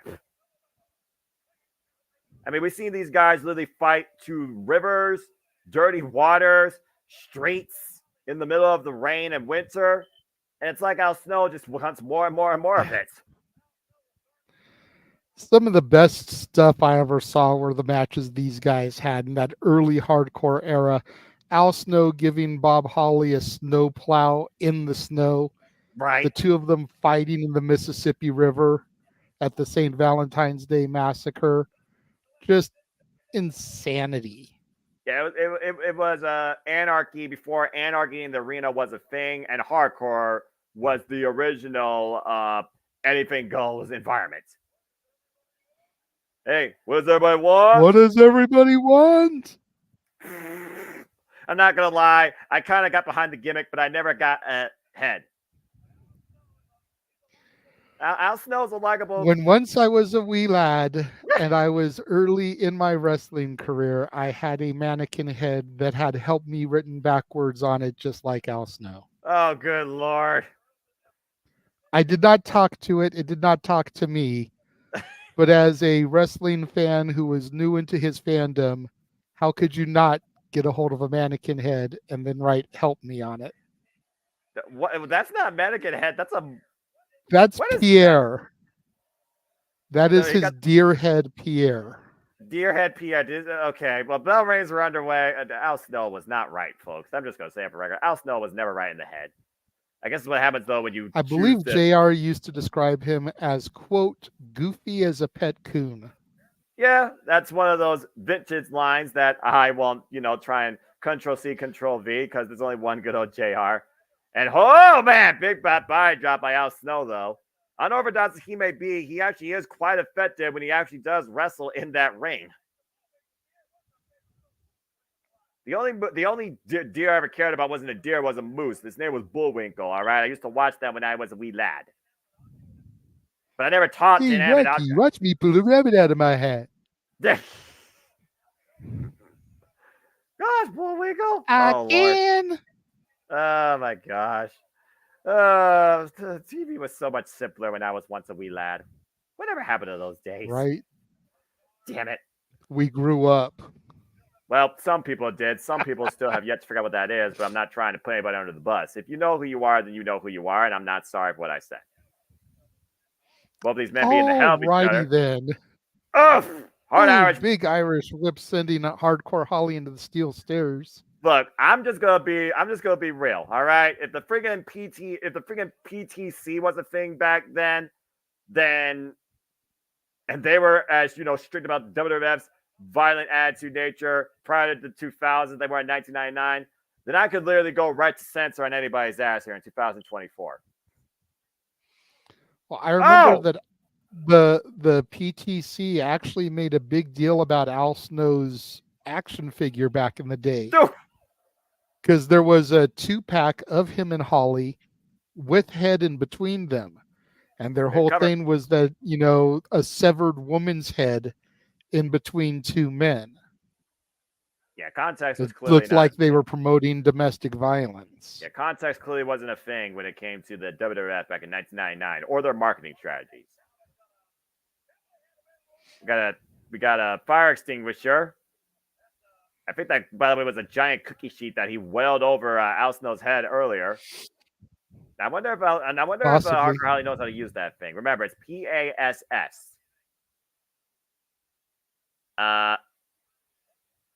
Is it broken? I guess it got a dud. Did you pull the pin? Remember. Pull, aim. Oh! Okay, it works. And a cover by Al Snow with their leg. 2 count. Pull, aim, squeeze, sweep. Almost stole it there. And Al Snow might know how to use a fire extinguisher. That cannot be healthy for your eyes or your lungs. I don't care who you are. Or how gimmick you make it. Again, for the WWF Hardcore Championship here, Al Snow and Hardcore Holly, insert number here. As they go out to the WWF Universe. And now Holly and Al Snow are out amongst the blood-hungry participants that have engaged in tonight's event. This truly was the rivalry that defended that hardcore title. Yeah, right? It was not Shane McMahon and Steve Blackman. It was friggin' Al Snow and Hardcore Holly. The Sea of Humanity right now, just taking in the festivities as these guys are going all the way up to the bombs at this point. Holly and Snow are up to the concession Crash stand. Holly took it to the next level with that 24/7 rule, but these two defined the title. Yeah, and also that title, despite the fact that it looked like a piece of garbage, actually had more value to it. Oh. Speaking of garbage. Well, I mean, you know. At this point, though, don't. Did you just go into the ladies' room? He might have. No. That's a women's restroom, you two. Come on. Okay, good. Well, that's why there's security standing right there, making sure there were no women actually in there. I guess the popcorn Thought that machine. Maven had it bad when the Undertaker threw him through the popcorn machine. Yeah, about to say concession stand brawls. Jeff Jarrett called. Nothing but concrete out there, by the way. Dangerous territory for both of these men. Al Snow grabbing a cold one. They're throwing a drink into Holly's face. I think that was powdered sugar. Was that a funnel cake? Might have been. Or yeah, there's the funnel cake thing right there. Yep. Oh, and there's some more powder. Some powder under the nose of Al Snow. Did he get that supply from Tony Khan? I never thought I would say deadly. I never thought I would say deadly funnel cake. But that's what I just saw. Then right now, again, these guys still fighting out. Harker Holly's got a little bit of that powdered sugar in his eyes. That's probably worse than powder or salt. And Al Snow with the cover. The 2 count only. Is that Mike Chioda? I recognize those jesters. Might be. Those punches that Al Snow was throwing, very reminiscent of his old Avatar character. If they go back inside the arena now, down the stairwell, maybe we'll actually get this mess back inside the ring. Why? It's hardcore. It doesn't have to be. Well, I suppose that's true. But you wonder if Hardcore Holly would prefer it to be soft, though, in the ring. Al Snow could care less. Yeah, a bunch of cotton candy there on sale. Uh-oh. Oh, no. Ah! Using the whole cotton candy tray as a weapon. Yeah, the candy carrier concaving Hardcore Holly's head. You know, this is a great idea. This is a great genesis of what became Anarchy in the arena that, of course, will be calling and also critiquing Sunday night at Double or Nothing. Off the security railing, big leg drop across the back of the head of Hardcore Holly. I almost called that a leg drop, but it looked more like his ass fell on his head. So yeah, it might have been. Not really sure if you can even call that a leg drop. It might have been a misinterpreted landing, if we're being perfectly honest here. An awkward camera angle. Oh, God!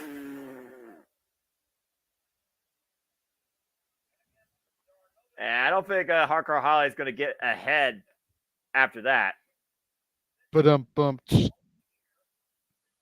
Very calculated foot stomp by Al Snow in the corner. And now wielding a steel chair. I mean, let's be honest. Any hardcore match without a steel chair is not a hardcore match, all right? This is fair. This is fair. And this was before thumbtacks had to be used for every hardcore match. I'm not going to lie. I think I prefer steel chairs. And again, he might pull out everything from underneath the ring. Well, there's the table. We got to get the furniture out. Of course. EC dub. EC dub. Well, it is 1999. It is 1999, to be fair. And Al Snow did come from ECW. The Al Snow gimmick was originated in ECW. Head was originated in ECW. So there you go. Propping the table up in the corner as Hardcore Holly tries finally his feet, catches him with a drop kick. I will say Hardcore Holly's got one of the best drop kicks in the game, period, ever. I'm not his biggest fan, but I will give him credit all day, every day for that drop kick. I do drop kick history like this. Hardcore Holly, Dolph Ziggler, Kazuchika Okada. Let's give a nod to Paul London with his drop salt, too. Drop salt. I mean, different context and name, but I'll give you that. Oh, and I'll give Hardcore Holly a great test show of strength with that stalling drop suplex. Into the cover to win the Hardcore title. Well, what? Wow. Last second kick out. I thought that was 3. That was a hell of a 2 count. The last nanosecond. And Emmanuel, the reason there was no chance is because the Dudleys hadn't come to WWF yet. Yeah, I'm about to say, again, we're talking about ECW. ECW is still very much alive during this time. The Dudleys were still very much a part of ECW. Yep. Now Snow hooking up Hardcore Holly. He's got him set up. Snowplow. Is it Snowplow enough? connect. Look at the leg. 1, 2. Oh, kicked out of the Snowplow.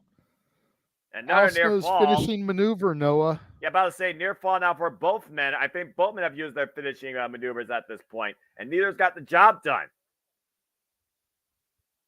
Whoa, now Snow the chair the midsection. I'm about to say that can't feel good. That knocks the wind out of you. Those ribs now. I'm just a little bit nervous about what these two yahoos are going to do to each other next. That's fair. Irish whip reversal, Irish whip. Hardcore Holly though. Whoop, sent up and over. Al Snow though. Hardcore Holly right now grabbing the hair of Al Snow while Al Snow reaches for her head. Oh, and a mule kick. Trying to get ahead of the game here. A low blow takes Hardcore Holly down the hard way, and Al Snow's down as well. Still reaching for head. That's not caveman. Almost like he wants a tag, but this isn't a tag team match. And before you comment about having Head as a tag team partner, it did happen. Go look up the King of the Ring 98. Al Snow and Head versus Too Much, who we saw on Sunday Night Heat. Well, now he's got Head. So what's he going to do? Swing and a miss. Hardcore Holly thought he was a land. DDT on the steel chair. That was lying in the ring. Might be Al Snow's undoing. Cover here by Hardcore Holly and a near fall again. That was a long 2 count.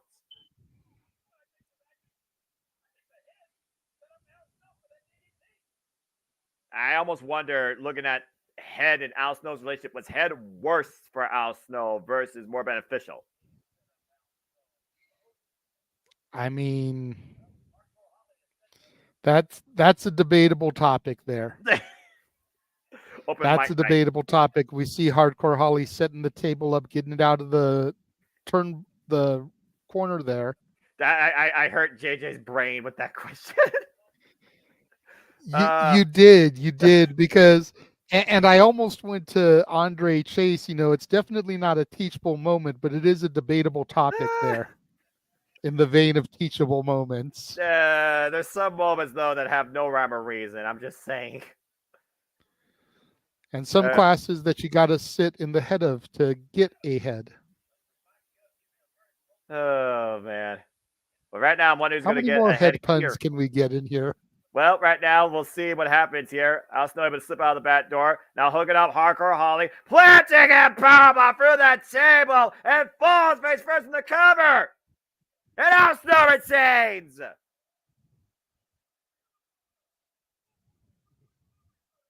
Well, that finish was out of nowhere. We saw who came ahead in that. Ba-dum-bum. Body, debris, destruction, agony. That's a hardcore championship match, folks, in 1999. And in general, quite literally. That's fair. Al Snow and Head are still the WWF Hardcore Champion after driving a Hardcore Holly through the table. I'll be surprised if Al Snow even knows where he is tomorrow, let alone able to walk on his own 2 feet, stumbling and falling backwards. That was different, to say the least. That was not wrestling. That was a car wreck. Well, with more on the Vince McMahon situation, now that we switch gears back to our main ongoing compelling story of the night, we go backstage now. Michael Cole with Patterson and Briscoe. I'm not going to lie. I want one of those dress shirts that Briscoe has with the WWF logo right above the pocket. Like, yeah. How cool would it be to have a piece of memorabilia like that? That would be amazing. Especially for you, for your summertime calls, leave the blazer out, but have the dress shirt with the logo there. Of course. And ladies and gentlemen, it is time for what brings us here this evening. The Godfather, all set to defend the Intercontinental title against Owen Hart as the Blue Blazer.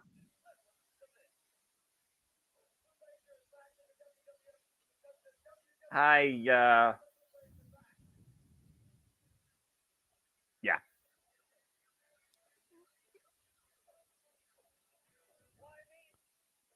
From the Rockets to the Blue Blazer.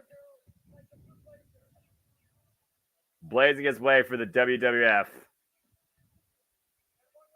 And all of this was airing to the people in the arena and around home, the home viewers as the tragedy occurred. This is literally the last thing anybody saw of Owen Hart while he was still alive. If we go to JR even stumbling right now, talk about Kevin Kelly and the Blue Blazers. We talked to the Blue Blazer earlier that night. Yeah, pre-taped interview. That way Owen could go and get set up for his grand entrance. And you pointed it out, JR already stumbling over his words because of what has obviously taken place and already happened. Getting fed in his headset, what to do, what to say. I can imagine doing that at job on air. And here we go. We come into the arena now. It's JR now gives us the news.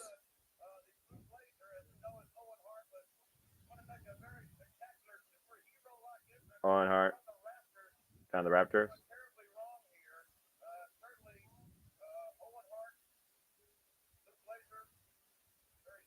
Owen Hart, Blue Blazer, very serious situation. Being attended to by the EMTs. This is not a part of the show. JR had to make sure he reiterated that multiple times. Well, yeah, because at the end of the day, this is not. This is. Well, and you figure wrestling has got such a stigma of being scripted entertainment. Like, you've got to let the crowd, the viewers know that this is not scripted. This is as real can get. And you kind of can see the guy behind him, the "Want to Raise Some Hell" shirt with a beer in his hand. A few moments ago, he was going like this, like, this is not good. This is serious. And this goes for about 15 minutes. Figure probably about how long the match was scheduled to go. What they had to figure out a way. Again, the MO of Vince McMahon was always the the show must go on as we talk more about Nicole Bass and Val Venus taking on Jeff Jarrett and Deborah in mixed tag team action here to come up. This unique mixed tag team matchup following certain circumstances. And again, circumstances out of our control prevented Blue Blazer being out here to challenge for the WWF Intercontinental Championship.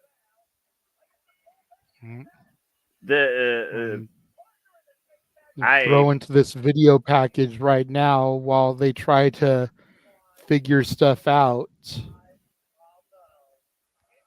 You know, they can't keep on Jim Ross the entire time. No, not at all. I don't blame them, but also JJ. This is, you know, there's a lot of controversy as to whether they did the right thing or the wrong thing with this, and we have this opportunity to discuss it a little bit while they show this video package, while we get set up for the next match and everything. And I don't know about you, Noah, but I've gone back and forth the last couple of, ever since this happened about it. You know, there's the obvious about they should have just stopped the show. But then there's the business side of it. And I know you hate looking at business, but you got to figure they're 2 matches in to a pay-per-view event. Right. You know, do you really send 15,000, 20,000 people home with refunds, lose all of that money? Or do you try to rally the troops, pull everybody together in this time of tragedy to go out there and try to salvage everything based off of what happened, you know? And as weird as it may be to say, what would Owen have wanted? Would Owen want the show to stop, being somebody who was raised in the business, son of Stu Hart, brother of Bret Hart, or would he have wanted the show to continue? It's a very touchy topic, something that's been debated for 25 years. Where do you stand, Noah? Well, truth be told, there's not really a right answer. I mean, look, as I've come to know you, I understand where you gotta do what's best for business. The show must go on. You've created this for the fans, for the world, for the talent, and you have this circumstance that, you know, is literally life and death situation.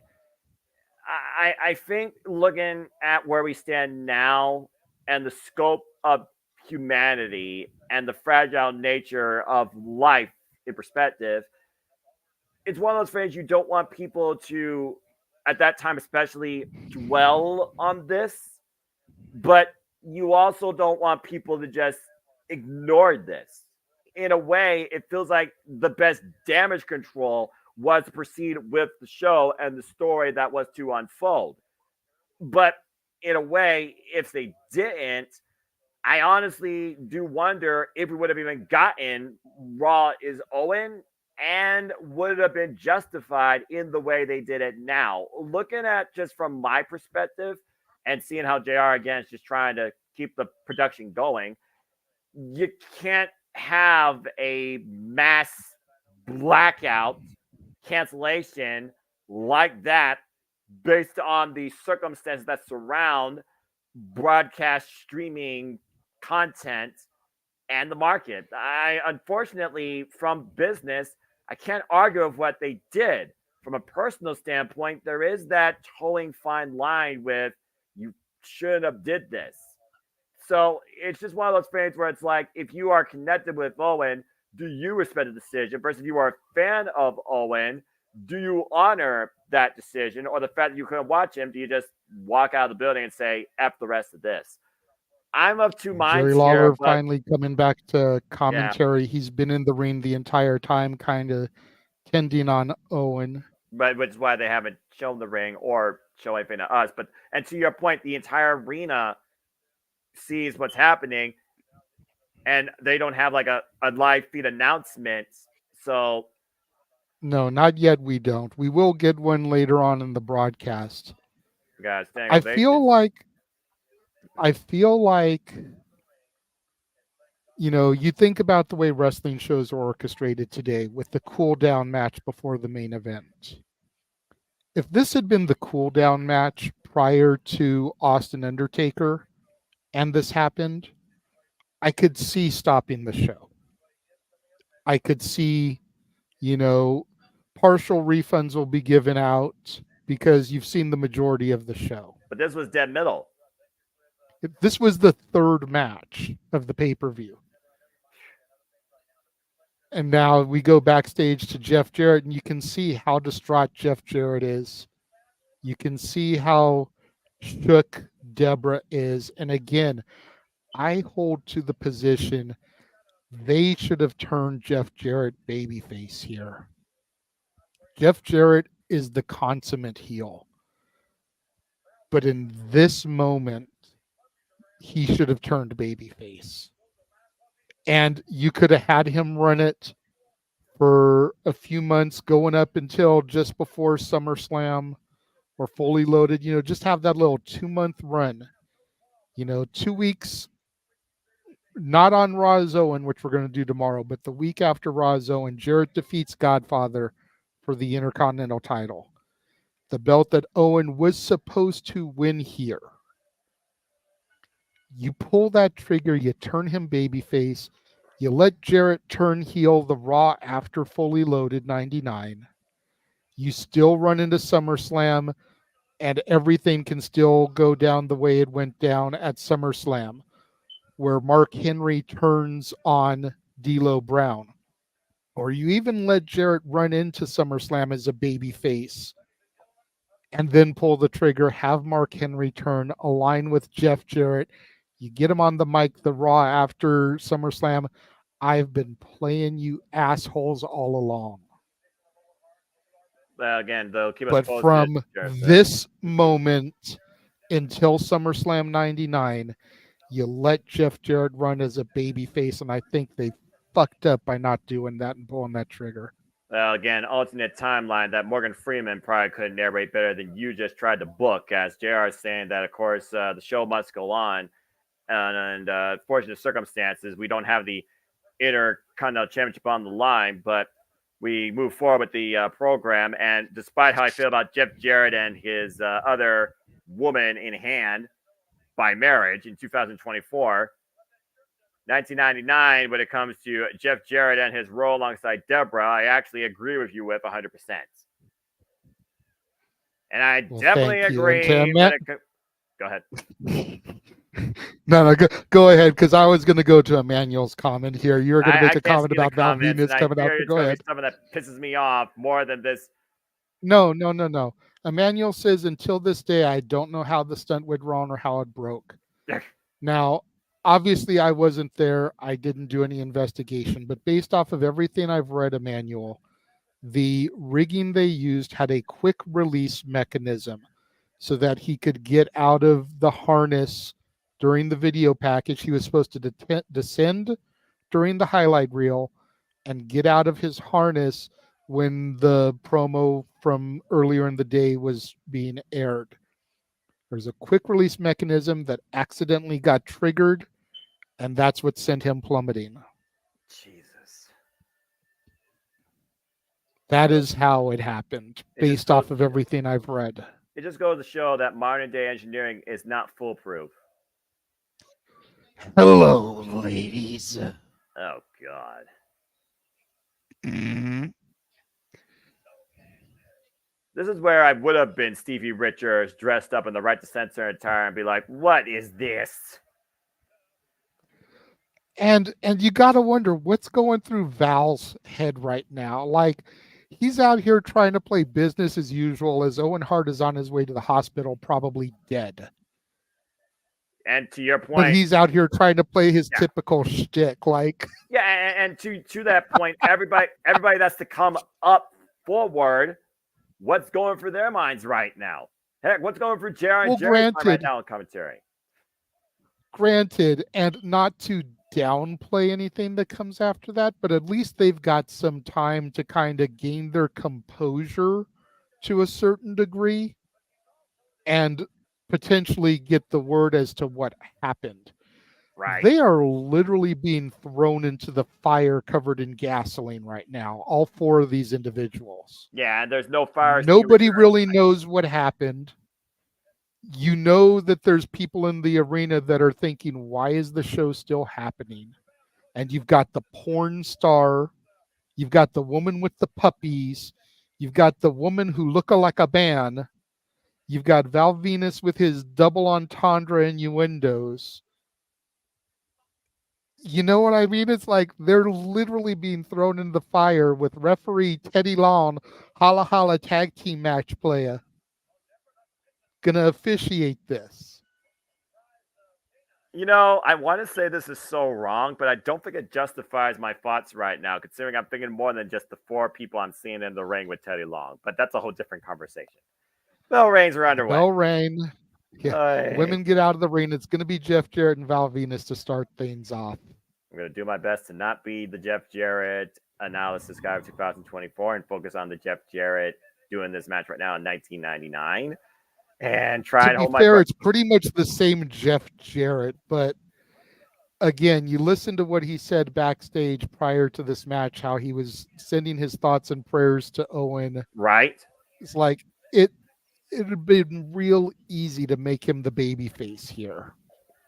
Elbow drop by Val Venus right now against Jeff Jarrett as we continue calling the action, the double underhook. And both arms hooked right now, driving his knees into the mid-set Jeff Jarrett. Beautiful butterfly suplex from the Venus. Our leg gets a near fall. Referee Teddy Long. Great interview with Chris Van Vliet. Irish whip off the rope, starts to need the clothesline. Jeff Jarrett picking up speed, catching Val Venus. Nice net breaker. Of course, Jarrett, generational talent in his own right. Jarrett name that transcends the wrestling business. Making Val Venus pay for his antics so far with a net breaker. When a country music business star, of course, out of the Tennessee area. Nice hyperextension of the arm there as Jarrett dropped back down. Gets a near fall as Nicole Bass comes in the ring to almost break up the pin. Nicole Bass, who was part of Howard Stern's Whack Pack back in the day, along with Beetlejuice, who did work with Jeff Jarrett in WCW. Yeah, a whole different form of the oddities. Nice power slam there by Val Venus. Hook of the leg and gets a 2 count. Able to get the left shoulder up the canvas. It's a very unique circumstance, and that's putting it eloquently. Yeah, for real. So it's out from underneath. Baseball slide through the legs. Oh! Huge spine buster from Venus. And he's going to tag Nicole Bass into the ring. And that means Deborah is legal if she chooses to be. Because Deborah has to come in. It's man versus man. It's woman versus woman. Uh-oh. Where's Joey Styles when we need the cat fight chant? But Deborah McMichael is no match for Nicole Bass. I mean, seriously. This would be like putting Liv Morgan up against China. I'm about to say, Nicole's legs is the size of Deborah's entire upper body. For real. This is a mismatch, to say the least. Okay, that wasn't very wise.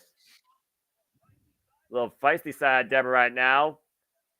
And now hooking herself on the back of Nicole Bass, trying to take down this giant. And I mean that politely. A sleeper hold applied. Lily being ragdolled towards Jarrett's corner. And finally forcing the break. Oh, am I literally? Oh, jeez. But for a big running splash in the corner, and now being driven face first in the top turnbuckle pad. Grabbing a handful of hair and again creating separation. Now tag made to Jeff Jarrett means Val Venus has to come in. Although Nicole Coyotes, Bass Walter. Coyotes. Looks like Nicole Bass, though, looks like she wants to tear Jeff Jarrett in half. There we go. Referee keeping We law get and the order. tag to Val Venus. Well, again, women versus women, man versus man. And Jeff Jarrett right now taking advantage of Val Venus here. There's the Not Irish to whip. be disrespectful, but there was a lot of controversy back in the day where people swore Nicole Bass was a man. Yeah, I could see why. So they were definitely trying to play into that there. And now it's more commonplace in 2024. Side Russian leg sweep. Nicely Huge done. side Russian signature move for Val. Usually he does that before he goes for the money shot. And I'm guessing that's what this You is. see him. Well, Oh, that's just Lord. some gyrating. And I have words, but I'm doing my best to stay 1999 and not go in a dark zone. Big elbow drop. This out of the corner up the second rope. Missed. Again, high risk, sometimes no reward. Jeff Jarrett right now grabbing the hair of Val Venus. Big elbow strike. Rebound off the ropes by Jeff Jarrett. Cut the arm. And stroke. At the stroke, the lateral press too, and Bass breaks it up. And the limitations in 1999 versus what you can do in 2024 really shows how far humanity has decayed. Anyway, oh, wait a minute. Debra's got a guitar. Right in the but back it didn't break at all. And no effect. No effect. Nicole Bass. And meanwhile, oh dear. Nicole Bass looking to tear the hide off of Debra, or at least her clothes. Wait a minute, Jeff Jarrett though with the guitar. He got knows some how to swing puppies it. out here. Wait a minute, Venus. That dress suplex. Guitar goes flying. Yeah, And now Val going for the top. He's going to go for the money shot here. The Theodore Londo's distracted. Got the splash cover by Val Venus, and Val and Bass with the win. Have won this mixed tag match. Well, at least in this case, I think we got the answer of who let the dogs out. It was Nicole Bass who let the puppies out on this evening. Quite a unique pairing. Gets the win tonight at Over the Edge. And everyone got a sight to see in more ways than one. Oh Lord. Hey. All right. Well, that's a lockup. Jeez. Val looks like he likes it. Look at Val's lip. I don't know if a female is taking advantage of Val Venus like that. I think Val might need a cold bath, and he might do it with Nicole Bass. As we go backstage with Vince McMahon, who's being hoisted into an ambulance. There's a sight I'm not going to get out of my head for a long time. And Shane McMahon right now, once again. Shane there to taunt and rub it in.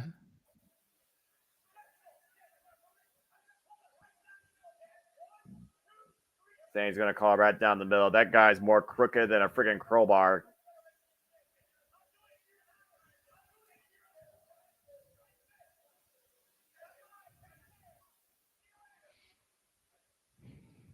Real Miss Angle to a kayfabe ambulance angle. Doesn't look good for Stone Cold Steve Austin's chances now, knowing that Shane McMahon may be the only official for the WWF Championship match. Could be a broken ankle. And remember, if you sent your cable or satellite bill, you could get a pewter pendant of The Undertaker for free. The things they did back then. I remember my dad and I actually sent away for quite a few of these little things that they would do back in the day. We, like I said, we didn't order this pay-per-view, so we didn't get this one, but right, we would send away for quite a few of the things. Of course, this event sold out in Kansas City.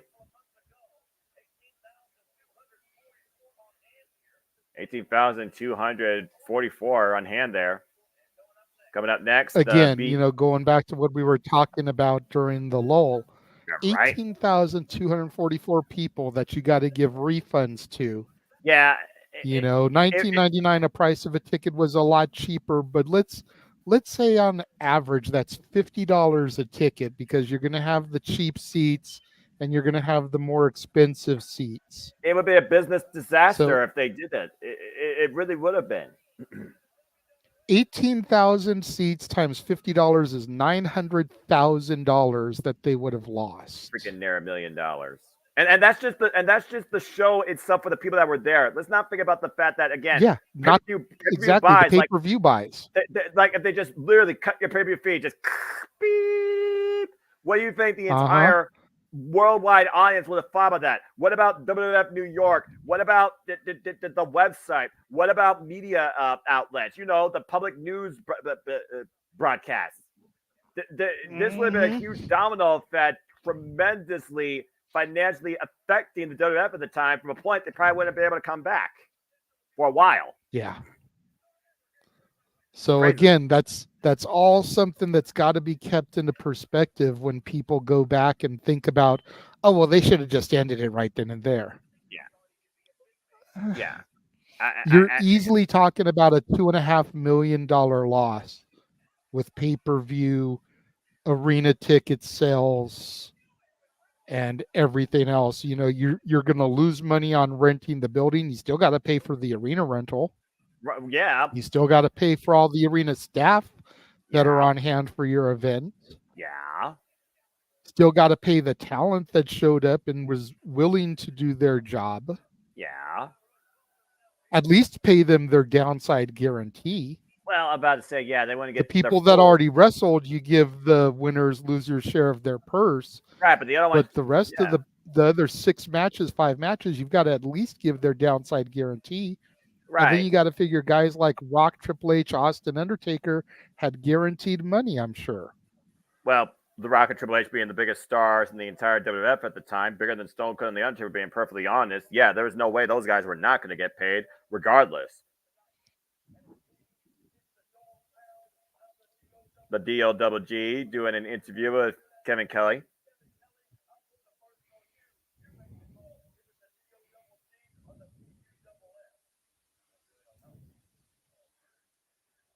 BUSS.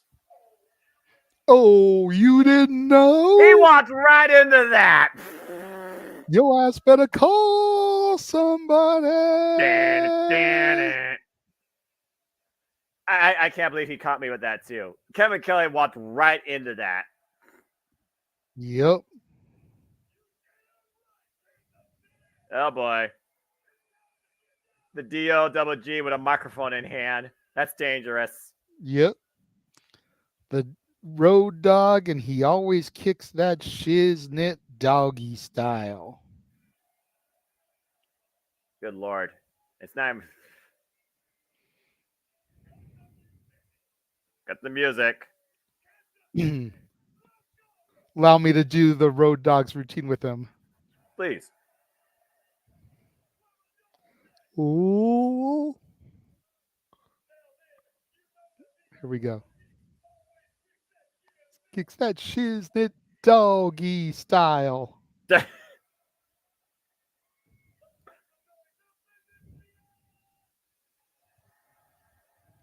is one way to pick up the crowd's mood.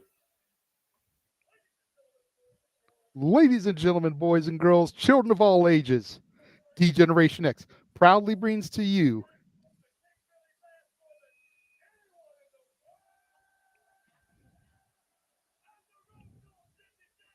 Road Dog Jesse James. Kevin Kelly standing by with his former cohort that only had to know 2 words.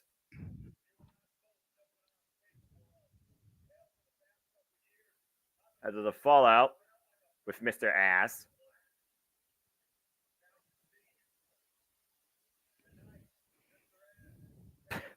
He even called himself that. Damn it. I still can't believe you would still call yourself. Who would have thought that he'd still be wrestling 25 years later and still in as great a physical shape, Noah? Right? Bam, bam. Hey, I'm an ass man. We need to get Noah to sing Ass Man next year on karaoke night for Wrestling Thieves. let's not and say we did. It's bad enough I have 80s coming up next month. The things I do for friends. Oh, God. The BA double D as bad as Billy Gunn. What's going on, Josh? Thank you for joining us this evening. Former best friend, by the way, of the RO double D. Mr. Az right now teeing off against Road Dogg Jesse Bell James here. finally Bell rings. Reigns. Looks I like mean, we've what's got been a very Timmy wild. White as the. Go ahead. Go ahead. No, go ahead. You were saying. So it looks like we got Timmy White as the official here again. Well, again, This you is said personal between these two. Yeah, and you also said yourself they had like what 2 referees at that time that were not named Shane McMahon. No, they had a good little rotation. You know, they had That's right, Teddy. They had Teddy Long, they had Tim White, they had Kyoto, they had Hebner. That's right. So they at least had a good four referees. Yeah, and only one was controversial. The scoop slam there by Mr. Ass drops the knee. And that would be Tim White, the one who tried to commit suicide multiple weeks in a row on Raw. Hey, yeah, that was not wise. Josh, private message me that question. We're not here about that tonight. We are here reliving the tragedy of the loss of Owen Hart here from Over the Edge 1999. And honoring the Blue Blazer. Off the ropes. Takes him down with the elbow. Back elbow strike. And a clothesline takes Mr. Ass to the outside. This capacity crowd on hand red hot tonight. Firmly behind Road Dogg Jesse James. And it looks like Mr. Ass wants no more. Trying to distance himself here from his former friend and colleague. Of course, back then there were several. I used to have one of the Road Dogs Beware of Dog shirts. That's vintage. I mean, again, back then the WWF had so many great tag teams, though. Oh yeah, man! Like I'm not going to take anything away from the tag teams of today. I will even give the Devilish Young Bucks their due. But man, you look back in my day, you look at the New Age Outlaws, the Acolytes, the Holly Cousins, the Hardys, Edge and Christian, Dudleys. You know, you look at Harlem Heat, the Steiners, you look at the Outsiders. Like, man, we had some great tag teams back then. Then you move into like the Ruthless Aggression era and the world's greatest tag team, Billy and Chuck, you know, Too Cool. Chavo and Eddie Guerrero. Yes, Los Guerreros. And right now, Road Dogg is looking to show Mr. Ass his ass. Instead, showing him his fist in his face. Irish whip here, up the ropes, and front over the top goes Road Dogg to the outside. You know, maybe I'm just partial to my era, but like I don't think the teams of today could hold a candle to those guys. Oh, no. I agree. I've already told you my stint when it comes to tag team wrestling and the state of it, not necessarily in the WWE only, but the wrestling industry. Although I will say WWE probably has the most depth, but WWE has the most potential. Badass Billy Gunn right now, driving his adversary, former compadre, face first in the steel ring steps. Last time tag team wrestling was at prominence was when Teddy Long was in charge, players. That's fair. Here we go to make everybody feel old as hell. Oof. Josh was 2 when this happened. Now you all can do the math on that. Breaking the count for every Tim White right now. Since you just joined, Josh, I'll go ahead and repeat. I was 22. Turned 23 that August. And now you know. So I'm 20 years older than Mansfield. Let that sit in and percolate. The numbers, what do they mean? Billy Gunn with the front face lock. Looking to hoist up Jesse James. Stalling there. Oh. Beautiful stalling vertical suplex. The strength of Billy Gunn. Taking down the hard way. And slow fall for the cover. Lateral press 2. No. He really was WWF's modern day Lex Luger at this time. A narcissist. He was the total package. He just got burned by The Rock after that King of the Ring victory and was never the same. Well, I mean, again, when you lose to The Rock, you kind of are SOL. Especially back in 1990s. Well, he didn't even lose to The Rock. It was just he was supposed to go into SummerSlam for that feud, and The Rock just roasted him on the microphone. And it was over at that point. Well, again, the match was inconsequential. Right. He had already been buried on the microphone. And again, if you couldn't back it up on the mic, especially then, you were basically on life support. The strength for Daddy Ass, or excuse me, sorry, Mr. Ass, 2024 and 1999. Okay, that's what you know him as today. Well, yeah, I've watched the evolution of this guy. To your point, he hasn't Exactly. aged. Cover, hook of the leg, 2 count, and he still is not retired. Although you got to figure his day is coming. I can't see him going for more than another year or two. Well, clearly, I mean, come on now. Seriously, how much more does he really need to offer us in the ring, let alone this business?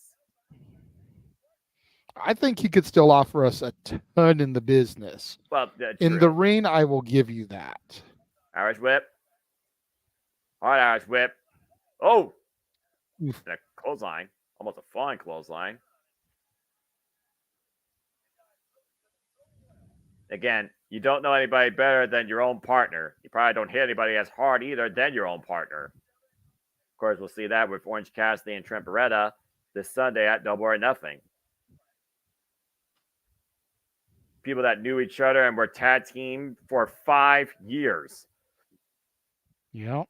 At this time, these two weren't even together for 5 years. No. They'd been together about 2. Yep. Camel clutch right now, or excuse me, accolade. Being applied right now by Billy Gunn, driving all of his weight down on the back of Jesse James while cutting up the supply of oxygen to the brain. Jesse James right now trying to create separation, find leverage, getting up to his knees. Somehow back up to one knee here. Again, Road Dogg needs to do something here. He's got to do something here to counteract the strength of Mr. Ass.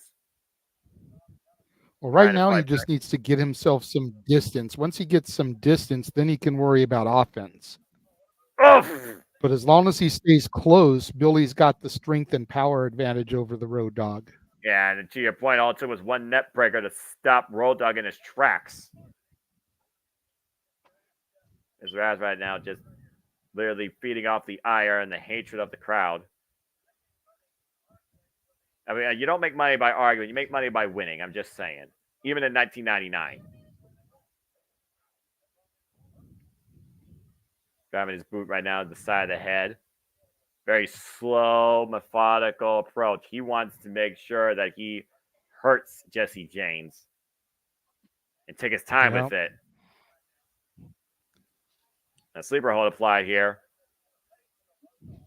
He wants to prove that he was the best wrestler in the New Age Outlaws. Road Dogg may have been the showman, but Billy was the better wrestler. And this feud right here is really what kind of set Billy on that path. Like we said, this was May. He then won the King of the Ring the next month. And then going into SummerSlam to try and have that fight with The Rock. And that was the whole promo with talking to God. Bob, but my name is Billy. It doesn't matter what your name is. Dead. I remember that promo. And right now, Jesse James might be literally going out here. Tim White drops the arm down once. That arm drops down 3 times. Mr. Ass will win via ref stoppage. That's 2. One more time, and that's it for Road Dogg. Nope. No. Jesse James still has life left in him, though, trying to feed off the fans here tonight at Over the Edge. And trying to create separation, trying to pick up speed here, trying to neutralize the power of Mr. Ass. And now with his own sleeper hold, thrown off, though, by Billy Gunn. And once again, taken down with a bulldog. Mr. Ass goes face first into the mat. Ducks underneath the right, and Oh, stinging juking jab. and jiving here. Yep, he's ducking, jiving, and he's nailing him. And Road Dogg drops the knee and the cover kick out. Woof. So close off that great Fury offense. As Mr. Ass rolls out of harm's way for the moment. Oh! What was that? Did he Timekeeper's hammer. Yeah, but did he just know what the timekeeper's hammer? Yes, sir. Yeah, about to say that Mr. Ash just literally knocked the Road Dogg's lights out. And a hook on the near leg. Hooks Are you the leg. kidding me? Oh! Road Dogg still has some fight in him somehow, some way, Noah. I'm not even sure he's cognitive enough to know where he is. I thought he had him there. Arch whip, though, by Mr. Ash. Looking to follow up. Big splash to the corner. Caught coming in with a right. He knew it was coming. Cover, lateral press. They're going to get his shoulder up. Though the feet were underneath the bottom rope as well. Bad position by the referee. But still, the match continues. German torso first. Billy Gunn right now just getting worked over by Jesse James. And looks like he's removing his tape here. Oh, just throwing that tape right into the throat, lunging it into Road Dogg. And a Fairmaster! After that shot to the throat, cover by Mr. Ass. Mr. Ass with the win. Mr. Ass wins it.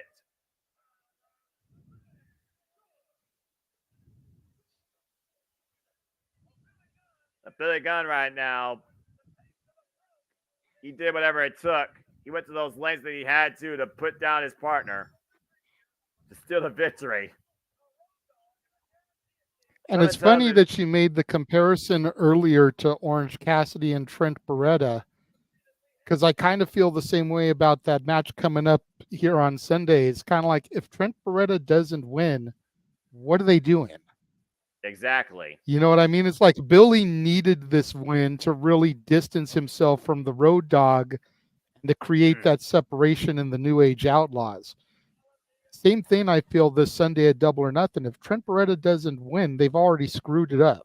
Yeah, it's just one of those things where hindsight's 20/20, and I think if someone's going to move forward in a different direction to back up their point towards why they did the decision, then they kind of have to win, their first real final confrontation. And stay tuned more for our thoughts on that match and so much more, folks, right? Because JMN Multiverse of Media, courtesy of me and the Renegade, in collaborations with Superman Studios and Cast the 18 Studios, as we will be doing some predicting for Double or Nothing Saturday, following our play-by-play coverage of King and Queen of the Ring, as we're backstage with Michael Cole and Shane McMahon.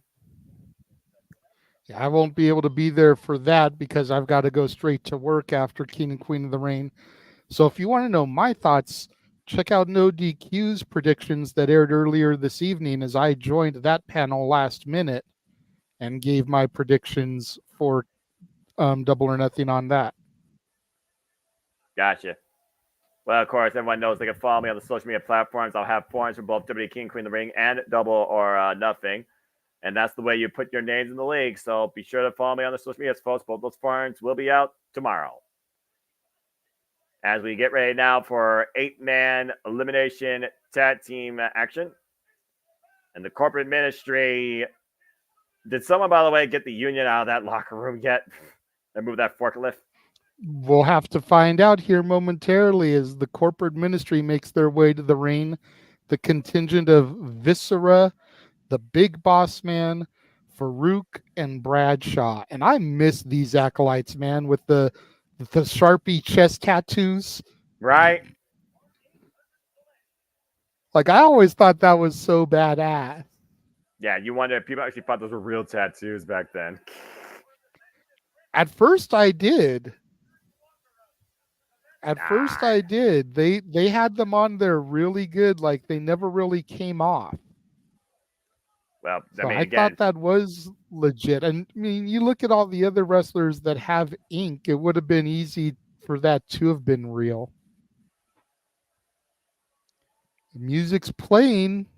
Don't see them coming. There they are. And they have got to There be they go. furious. Somebody did let them out. Well, I mean, we had to have a match at some point, right? Of course, the Union made up and comprised of Mankind, Ken Shamrock, Big Show, all the way in the back, by the way, and who's the other guy? Test. Yes, thank you, Test. I forgot Test was a thing in 1999. 500 pounds, the biggest athlete in WWF, Big Show.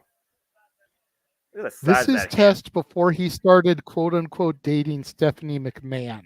Right. Because you got to figure at SummerSlam was the Test and Shane match all about Test dating Stephanie. So that would start up here shortly after this. Right.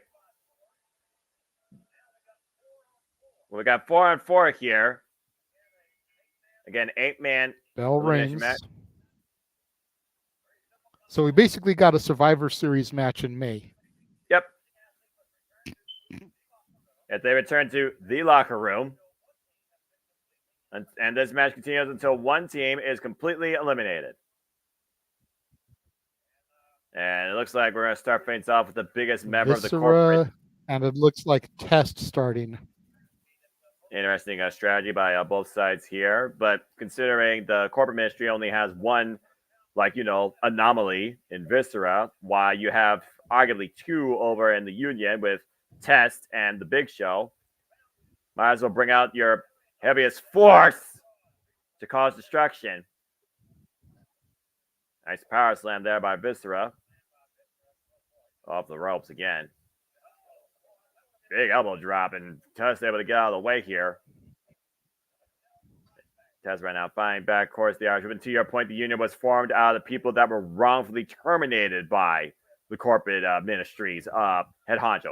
Oh, God, what a power slam. And that might be it. It's Test eliminated. No. Test got a shoulder up at 2 9/10. That's pretty impressive right there after that power slam, especially with all that weight coming down on you, the size of Viscera. They drop kick, takes Viscera off his feet. And Test right now trying to take down the entire corporate ministry. Might later regret that. Belly to belly. Ooh. Big belly to Huge belly. belly to belly from Viscera. Yeah, big quote unquote. The Tad to Bradshaw now. Dropping Test with that elbow to the back. Inside Russian leg sweep. Floats over, lateral press, and 2 count again on Test. That's not right now. Might need to make a tag to one of his members of the Union. Test there needs a clothesline. Dodges the clothesline from hell. Drives a big boot to the face of Bradshaw. And Bradshaw, wait a minute. Oh! Double leg takedown. Just teeing off against Test now. Again, we know Bradshaw loves to fight. Standard Doesn't matter what pound. freaking identity Bradshaw is. He does love to fight, whether it's in a bar or in a ring. Oh, yeah. This was my Bradshaw, though, dude, for real. Right?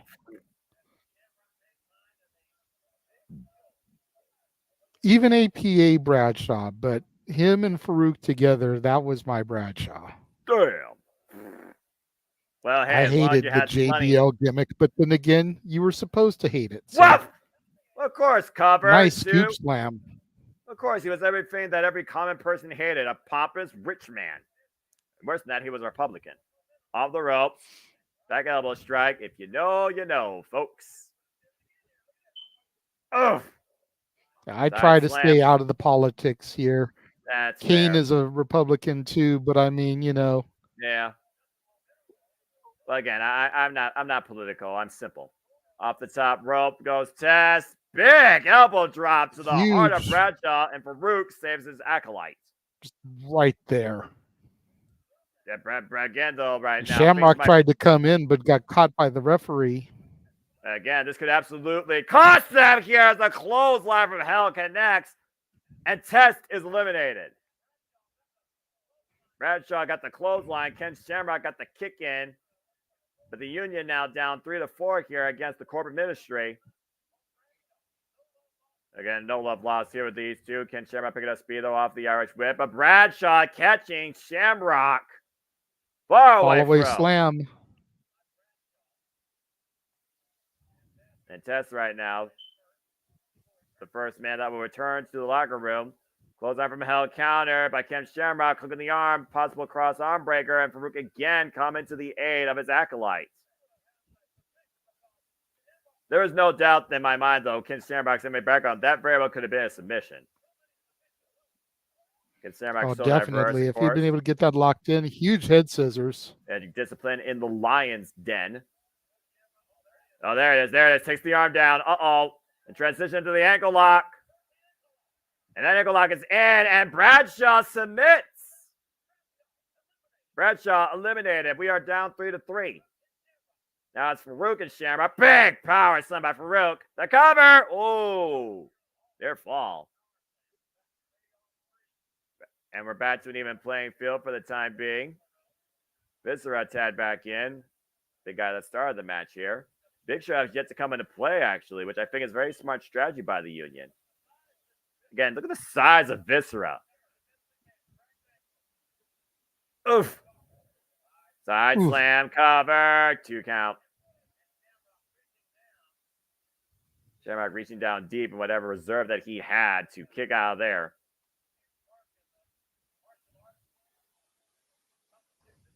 Off the Irish whip, of course. Starts to need the clothesline. Ken Shamrock the faster of the two. Now trying to take Viscera down. No way. No way. That's like climbing a freaking tree. Looked like he was going for a crucifix pin. Yeah, and Viscera just dropped the elbow on him. All that forward downward body weight on the chest of Shamrock somehow only gets a 2 count still. Irish whip now. It's Farouk as the legal man. Ken Shamrock once again picking up speed. Drives his elbow through the jaw of Farouk. And right now, Shamrock might just be on perseverance at this point. And that single leg kick up against the face of Farouk right now. Uh-oh, and got cut. Oh! That was a modified suplex. And now Shamrock might be looking for the ankle lock. Sees Viscera and Big Bossman trying to come to the aid of Farouk. But it's in now on Farouk. And Farouk right now might be the second victim of Ken Shamrock's ankle lock. He's going to give it up, or is he going to make his way to the ropes? The boss man saving Farouk right now while the officials is preoccupied with Mankind. He's got to break it, though, since he made it the ropes. And Shamrock, I think Shamrock is on. Oh, okay. Oh, my! What the hell? Huge belly-to-belly to the referee, and Shamrock going right back to that ankle lock. Yeah, he's relentless right now. Someone get him off him. He like literally injure this man. Looks like Shamrock's been eliminated via disqualification. I don't blame him. Mike Chioda just got literally planted. And speaking of which, and here comes the Big Show. Look at that power. God! Forward down with the choke slam. Big Show with the lateral press to cover. Count by Teddy. Farouk's been eliminated. And now the Boss Man. And we all know the stories with Boss Man and Big Show, especially following this time and era. Again, Ken Shamrock got disqualified because he was looking to break the ankle of Farouk. And Farouk's out here as we are down now to, I believe, 2-on-2. Bossman and Viscera for the corporate ministry, and Big Show Bossman and Viscera versus Big Show and Mankind. Yeah, for the Union. Thank you, JJ. Big Bossman, of course, right now jaw-jacking here. Might be looking for a test of strength. I don't know if this is wise against the Big Show. Oh, boy, look at this. Oh, God. Clothesline takes Big Bossman down. Former correctional guard, of course. All knows about dealing with hard times of a different sort. And driven to the outside by the Big Show, but still on his feet, though. For those that don't know, Big Bossman this time was 6'6" and 330 pounds to Big Show's 500 pounds. And Big Bossman, is he taking a leave? What the hell? Looks like we may get a double count out for these two here, Noah. And Big Show following Big Boss Man in hot pursuit. And and look at this sprint. Look at this sprint by Big Show to Big Boss Man, bringing it back inside the ring. That was insane. And again, these are huge men right here, and freaking Big Show looking like a sprinter. I've never seen a man that For size real. move that fast in my life. And oh God, what a deal! Jesus. Yeah, I got him goozled around the net, just threw him halfway across the ring. Now driving. I wonder if Mankind was working injured around this time because he hasn't done a whole lot in the ring yet. He hasn't even been in the ring yet, to your point, JJ. That's a very good point. I don't think he's been tagged at all. The big right hand, though, Big Bossman just trying to take Big Show off his feet. It's going to take a lot more than that, though. If speed is on Big Bossman's side here to take this guy off his feet, though. Now, Viscera coming in. Maybe a double team effort here by the corporate ministry. And finally takes Big Show down. Now, Big Bossman with the cover. Lateral press. Nope. 2 count. A sleeper hold attempt now by Big Boss Man to the Big Show. Big on big. That's pretty much what you got to do, though. When everybody's the same size when they're down on the mat, you want to wear down somebody that is a bigger adversary than you. You got to cut off the oxygen. Chance of Foley running out. I mean, to be fair, I don't know necessarily Mick Foley was ever 100% around this time with all the damage he's endured. I'm just saying. And figure, by the way, to those that are actually watching our retro watch-along event coverage, reactions, chat, and engagement here for the first time in JMN Multiverse of Media history as we honor the late, great Owen Hart in what is part 1 of a 2-night honoring. As come tomorrow, we will have Raw is Owen. And right now, Teddy Long with the arm up. And again, folks, tomorrow night, that is Raw is Owen. Of course, honoring the late, great Owen Hart, the Blue Blazer, the Rocket, whatever you want to call it, former King of the Ring, of course, the King of Hearts, as we prepare for King and Queen of the Ring this Saturday that we will cover here in the Multiverse of Media. And right now, we have Mankind coming in here, and it looks like everything's breaking down as Big Show was able to skip out of that submission hold. Well, what the hell? God! Big Show hoisting up Viscera.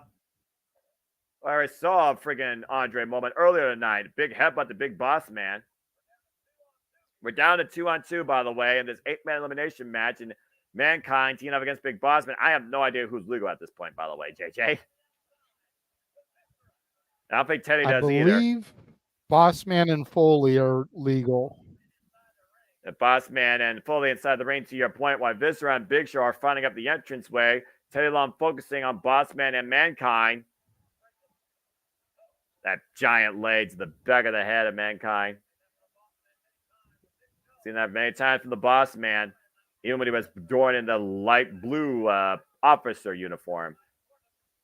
Yes. Because I remember those days. If you ever take a trip down to Cobb County, Georgia. I'm not singing. You're not doing it. No. You're not getting it out of me. No. Even though that is one of my favorite themes. So cheesy. What will you be serving, Noah? No. Oh, God. The Big Boss Man driving Mankind torso first into the steel ring steps. And I believe now this has come one-on-one because Big Show and Viscera have literally gone backstage. They're gone. Technically speaking, this is 2-on-2 still, 8-man elimination match. And we're down to 2 men. They're covered by Big Boss Man here. Preferably, I guess, we will get the win here, but win it for their team, right? One would assume. Yeah, I gotta get you, JJ. And right now, Mankind might be going to sleep here. Courtesy of the Big Boss Man, caught in the sleeper hold. And somehow fights his way back up. And again, you see the cravat just wrenching at the head and neck of Mankind. Mankind still fighting back, though, with the elbows to the midsection. Trying to create separation. Oh, combat that big right. Oh, and a single boot just dropped Mankind. And Mankind's starting a little bit woozy. The cover, 2, and a kick out. Got another near fall there, Big Boss Man. It's just one of those things right now where it feels like this match, it's like, yeah, what do you do at this point, you know? And to Emmanuel's point, he thinks this match killed some of the time that the Godfather Owen Hart match may have been supposed to be. I And that's a completely fair agree. point. Yeah, it feels like this match is getting a little bit more rest reprieve to fill in airtime for the pay-per-view, quite literally. Up the ropes. I mean, and with it being an elimination match, it makes sense because you can kind of, stretch those out. The double iron DDT. Well, to also that point, I believe there's only 2 matches left after this. Oh, no. Oh, yes. It's Sucko. Down the throat, a Big Boss Man.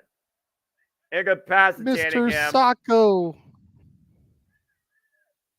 And the referee's calling it. And the Union has won this 8-man elimination match.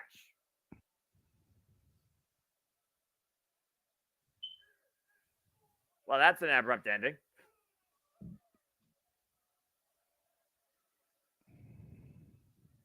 Well,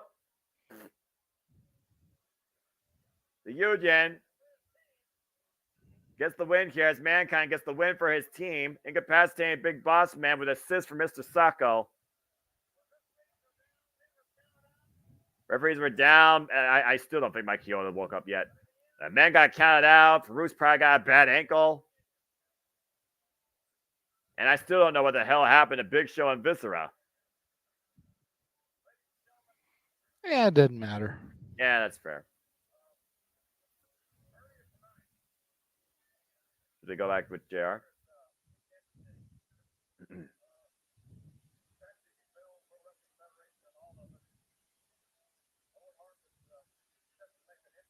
Tragedy be failed. This is the announcement. Yeah.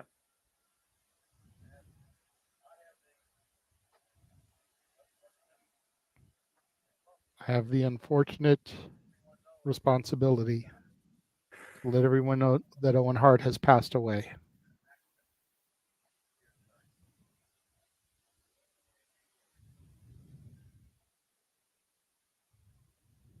Damn.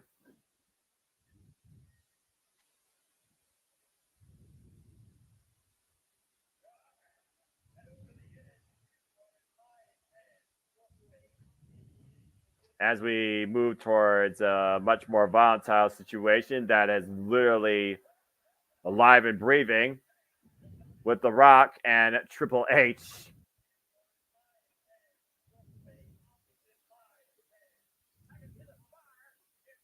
See that intensity, of course, in Triple H's eyes.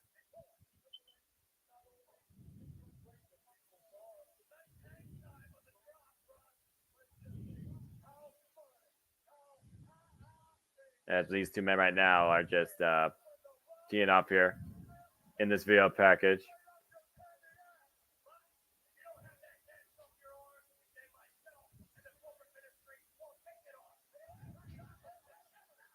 Again, that sledgehammer shot to the broken arm against the steel ring steps, then braced against that coffin, then locked inside the coffin while he was literally being sledgehammered while inside the casket. The ringing that The Rock must have felt and the vibrations and the sudden sharp shots of that coffin hitting The Rock's body with nothing he could do about it. That just goes beyond sadistic. He literally broke the coffin lid. Oof, man, he was bludgeoning and bleeding too. Oh, the physical punishment that The Rock faced. Oh, here we go.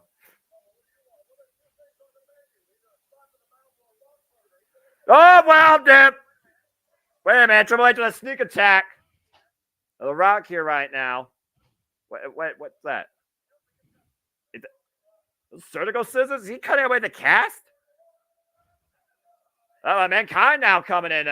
The Rock's aid. Looking at The Rock was literally about to get his cast taken off in China with a shot to the back. Oh!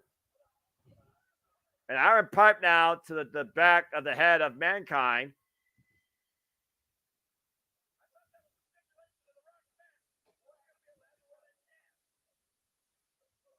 I guess the Triple H wanted to take that cast off the Rock. As there's your theme, JJ. Yes, sir. For those that are wondering why he may be quiet, for those that don't know, it is 12:26 a.m. Eastern Standard Time, 9:26 p.m. Pacific Time. We are all tired as bleep, have work in the morning, and we're sticking this thing out to the end. And thank you for those that are also crazy like us and enduring and tuning in. We love and appreciate all of you. Yeah, absolutely. Of course, we have Triple You H coming guys, out. we say it all the time. You guys are why we do it. No matter how fatigued we might be, because I'll tell you right now, I'm fatigued as shit. But I'll be damned if I'm not going to finish this.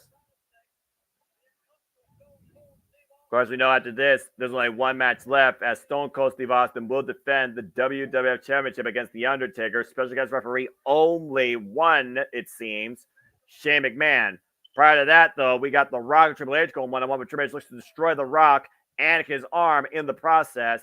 China, of course, the knife wonder of the world, standing as only she can, opposing beyond all belief. And the referee for this match, to your point, JJ, Earl Hebner.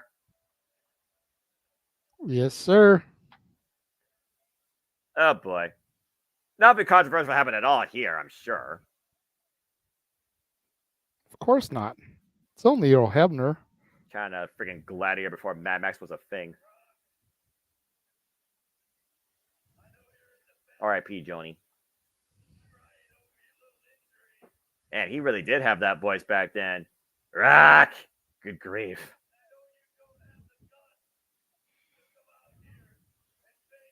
His voice is a lot deeper, or either that or his throat got a lot more choked out and caused his voice to become that.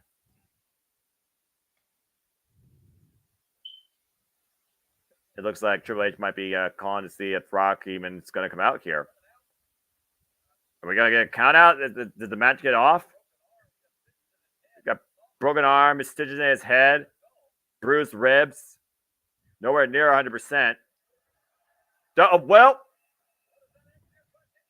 I should have known better to think that Triple H was actually put down the People's Champion. To this day, to your point, JJ, he still is going in 2024. Here it comes. Oh, yeah. But again, he's trying to rearrange feeling in that left hand and arm, JJ. He's literally fighting with one arm at this point. And here comes The Rock and Triple H and The Rock renewing hostilities here in the WWF. Getting it on once again. What's going to be another scintillating one-on-one encounter. Shane, of course, did say, though, that if The Rock's not going to wrestle with that cast off, he will force it off. And obviously, Triple H and China were trying to do that earlier. Hard Irish whip, big clothesline. Takes Triple H off his feet.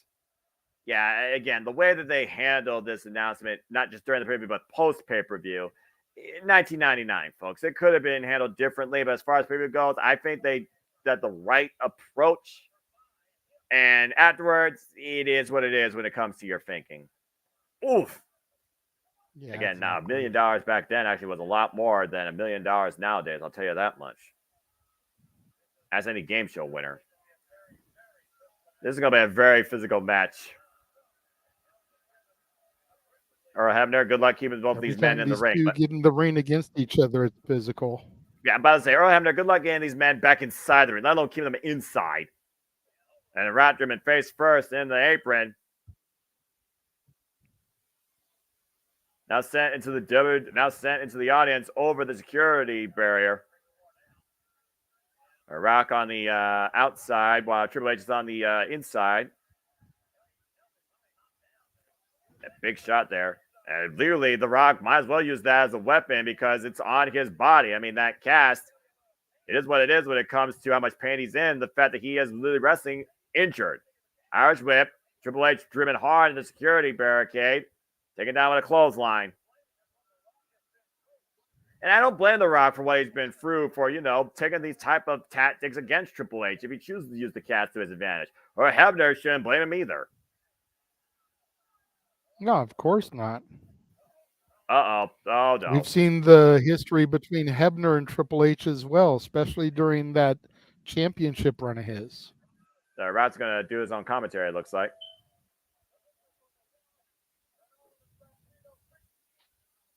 Oh, look out. Watch out. Hugo Savanovich.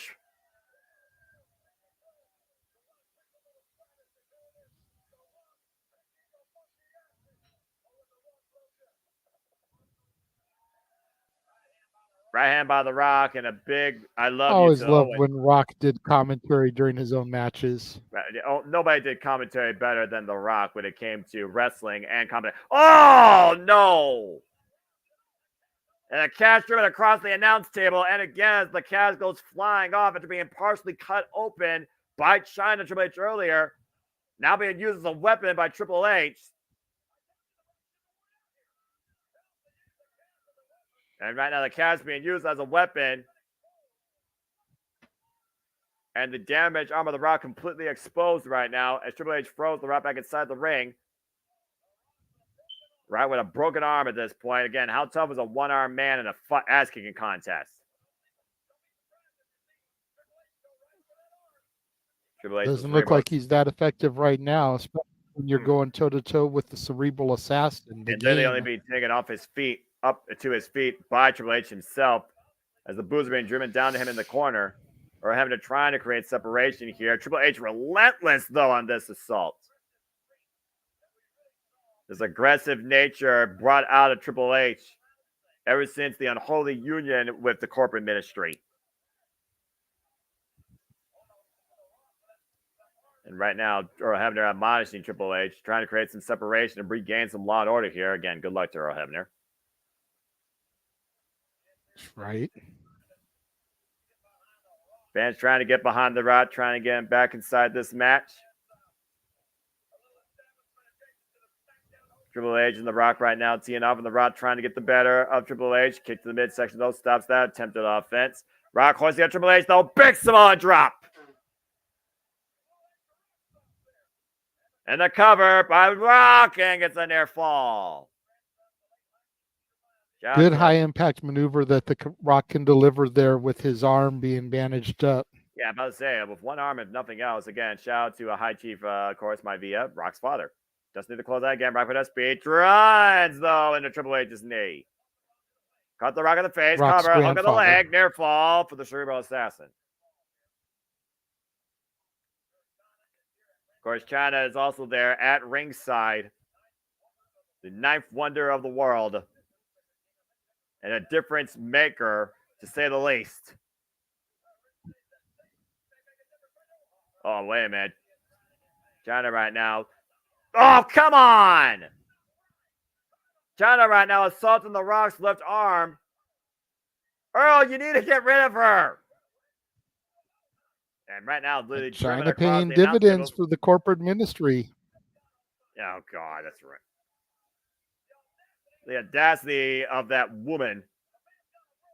Again, I understand, exacting some revenge and helping an agenda, but the man's wrestling with a broken arm for Pete's sake. Rock got well, he shouldn't be wrestling with a broken arm. Right? The Rock on his own end, the Rock on his own tail end of a smackdown. And Emsley right now measuring the Rock, running in with a clothesline. Both men collide down hard on the floor. Or Hebner, I believe. That almost looked like a botch. Rock looked like he was getting his arm up for a rock bottom to hook Triple H and deliver it. But Triple H's momentum was too much that they both went down. Yeah, I'm pretty sure that was supposed to be a rock bottom out of nowhere on the floor, to your point. But again, for momentum, it's hard to fight gravity. The Rock right now teeing off with the rights, trying to regain some momentum. Big DDT! Both men down middle of the ring. That snap DDT is always a difference maker for The Rock, and so beautiful when he hits it. Drapes the arm over for the cover and a near fall. As Triple H's left shoulder barely breaks contact with the canvas. China still watching on the outside right now. Again, Rock literally wrestling with one arm here, trying to use the right arm for any leverage he can. Oh, no. Armbar takedown on the broken arm by Triple H. Great strategy. MJ right now, again, the reason they call him the cerebral assassin, calculated, cunning, downright cynical right now is this continued assault on the damaged left arm, focusing his attack strictly on it and driving his knee where the elbow joints Yeah, I meet. mean, you figure his idol was Ric Flair growing up, and this is vintage Ric Flair.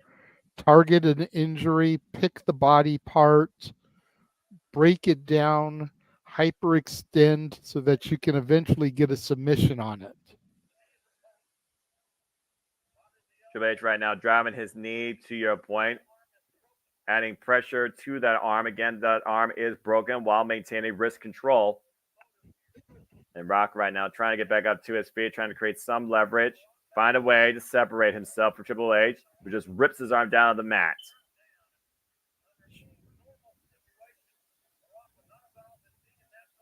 And Rock, by the way, if he's able to actually counterbalance that, he would not have been driven off his feet.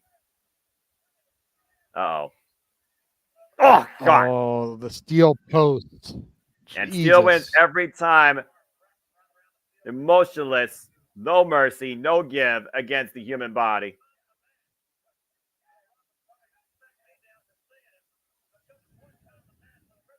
At this point, though, I do wonder when the referee actually steps into play for the safety and well-being of the athletes versus the pride of them.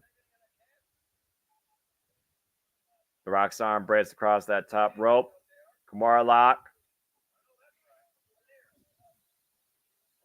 Triple H using a bit he can of that 5 count. Oh, and a big hard right by The Rock. And once again, The Rock going back to the rights, going back to the strikes, the Brown to the dance, the Irish whip, though. The Rock front up the ropes.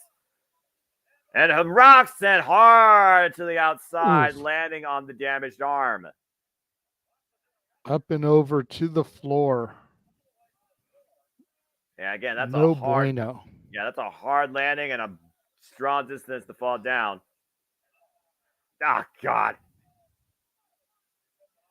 Broken arm driven against the steel ring steps and not on The Rock's own will as he screams in pain. And Triple H now hammerlocking the bad arm and driving The Rock's shoulder first into the steel ring post.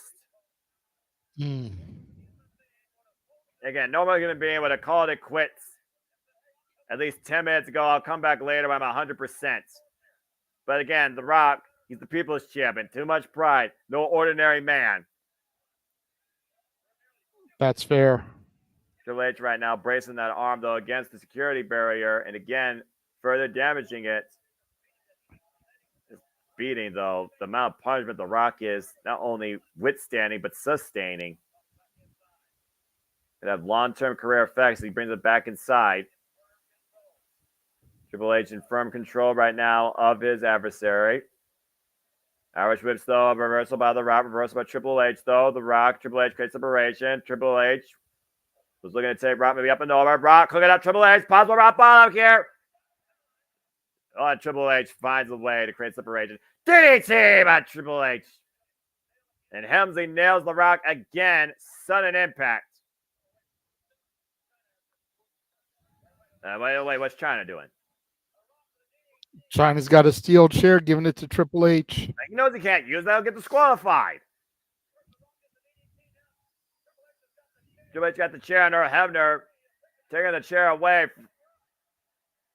the end of the day, Earl Hebner enforcing the rules as he should, damn it. He's the referee. And senior referee of the WWF will not take any of Triple H's nonsense. Yeah, he's being hurt. He's giving Rock the time. Oh! And that's what he gets for that, apparently. The hell, man. He's giving Rock the time that he needs, though, to get back to his feet.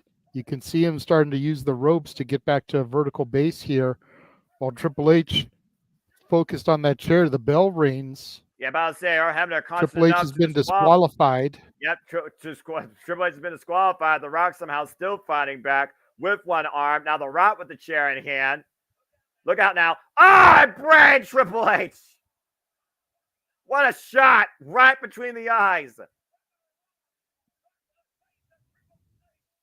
Right with a broken arm, Triple H with a busted head. Oh! The referee tried to raise the Rock's arm, but the Rock wanted none of it. I think he was grabbing that injured arm, though. Yeah, but I'd say that was maybe on instinct or impulse. He knocked Earl Hebner the fuck out. And Triple H has been Triple H busted is open bloody as he was now. coming face first to the ring post, courtesy of that chair shot. Bleeding like a stuffed pig here on the outside. Now the Rock assaulting the game.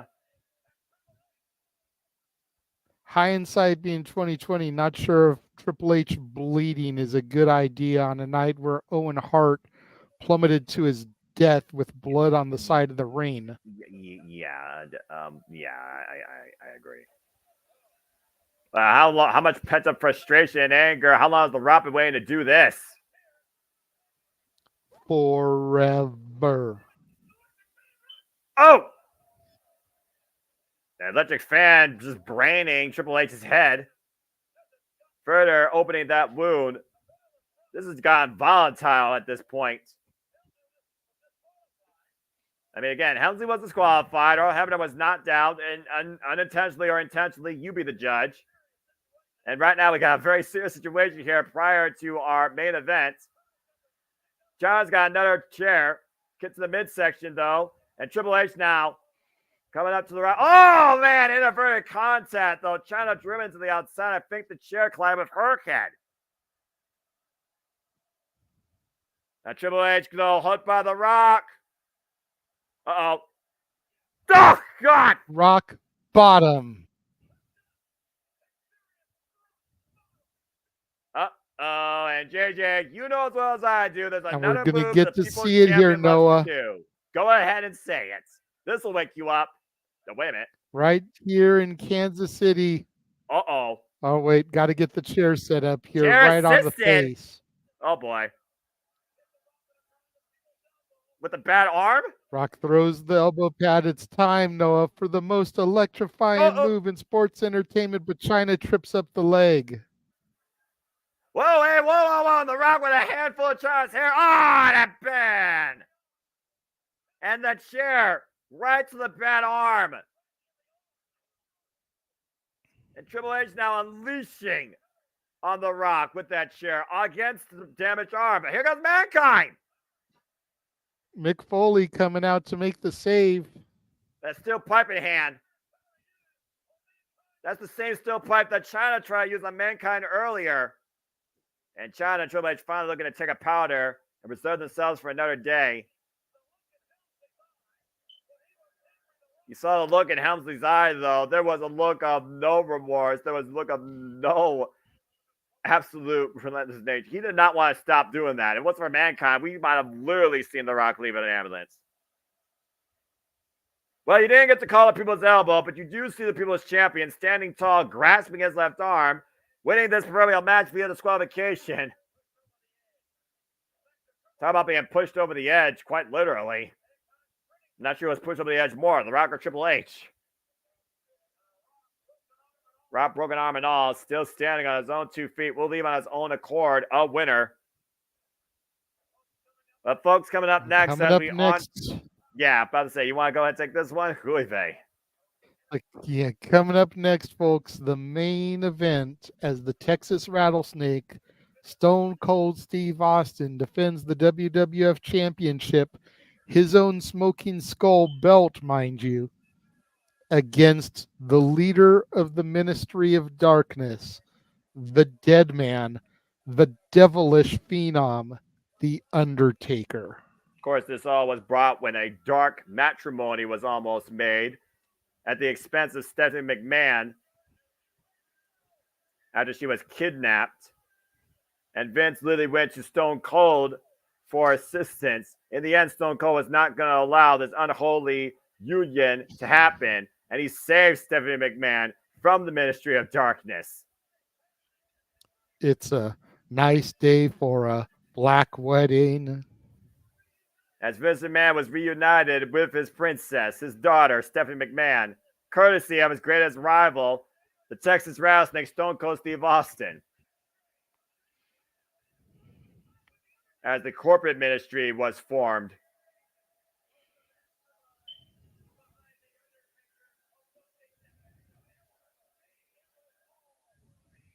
And Vince McMahon literally walking into the lion's den, assaulted by this new business relationship brought to him by his own son, Shane McMahon. Which, of course, has led us now to this moment here, where Stone Cold Steve Austin will defend the WWF Championship against The Undertaker, and Shane McMahon is the special guest referee. As we're looking at this video package here prior, we've seen Stone Cold thrown off stage, screwed in matches, braced up to the Undertaker symbol.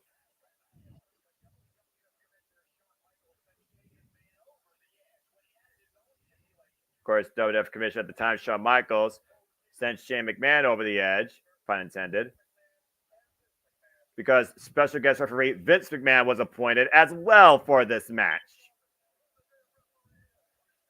Got to make it fair.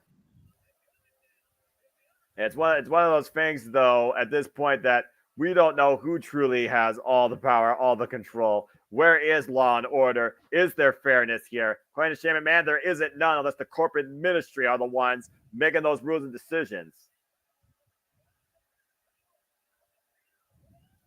After there was a trap set up for Stone Cold Steve Austin, he got the better of The Undertaker and literally braced that man against his own symbol and hoisted him up high above the ring.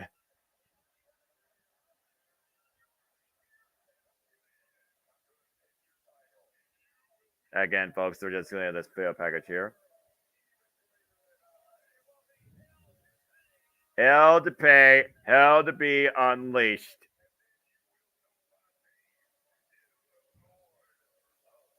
Will the Lord of Darkness come to light as the new WWF champion, courtesy of special guest referee Shane McMahon? Oh boy. Well, Shane McMahon's done everything possible this entire night to ensure that the corporate ministry has every tool available in their arsenal to make sure that The Undertaker will leave with the WWF title.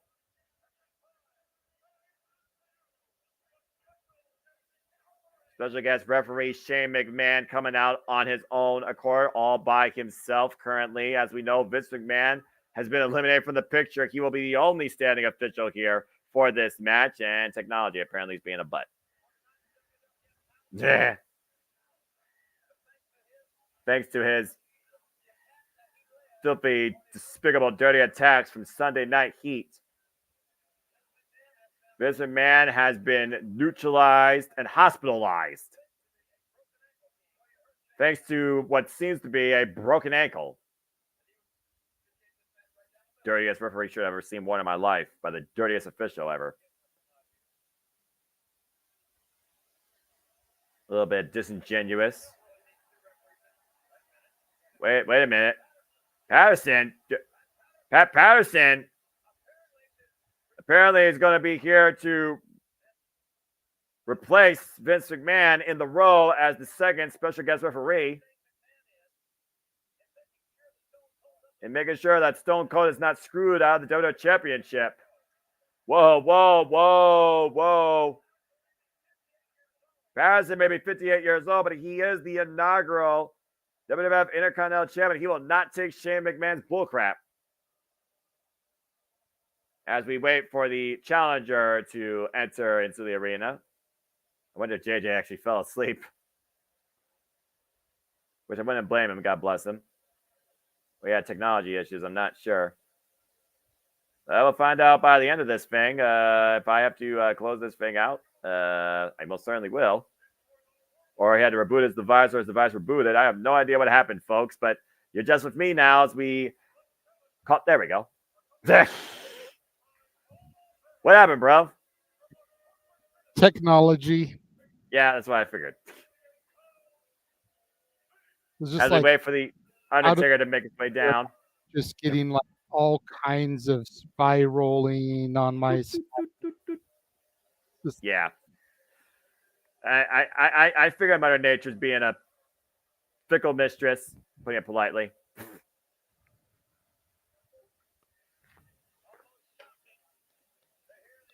All right. Personification of evil. The minister of dark, the Lord of darkness. A former WWF champion. And what has been your favorite form of Undertaker in his career, and ultimately probably his most sinister. That's why I liked it. And this cape, the robe and everything, it just screamed evil to me. Yeah, I'm about to say, yeah, you want to talk about somebody that's personification of everything dark and evil, and it's not named Castlevania video game. It was definitely this version of The Undertaker that was leading the corporate ministry. Trying to wed Stephanie McMahon, the daughter of Vince McMahon, in unholy matrimony. In a plan that was apparently all orchestrated by Shane McMahon.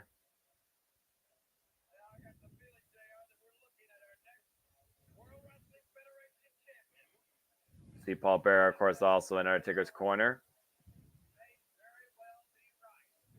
There's a very real possibility that Undertaker might be leaving this event, the WWF champion, once again. Undertaker right now staring a hole through Pat Patterson's soul. The first ever WWF Intercontinental Champion, of course, back in 79. Yes. Again, with my love for that championship, the particular white leather strap, I don't care about the new one. I have to know the history of the Intercontinental Championship to a degree. Uh-oh, wait a minute. Uh-oh.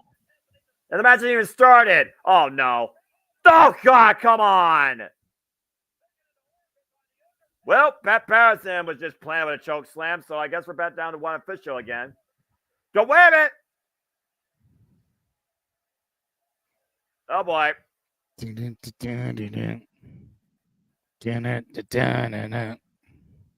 The ultimate opposer of authority.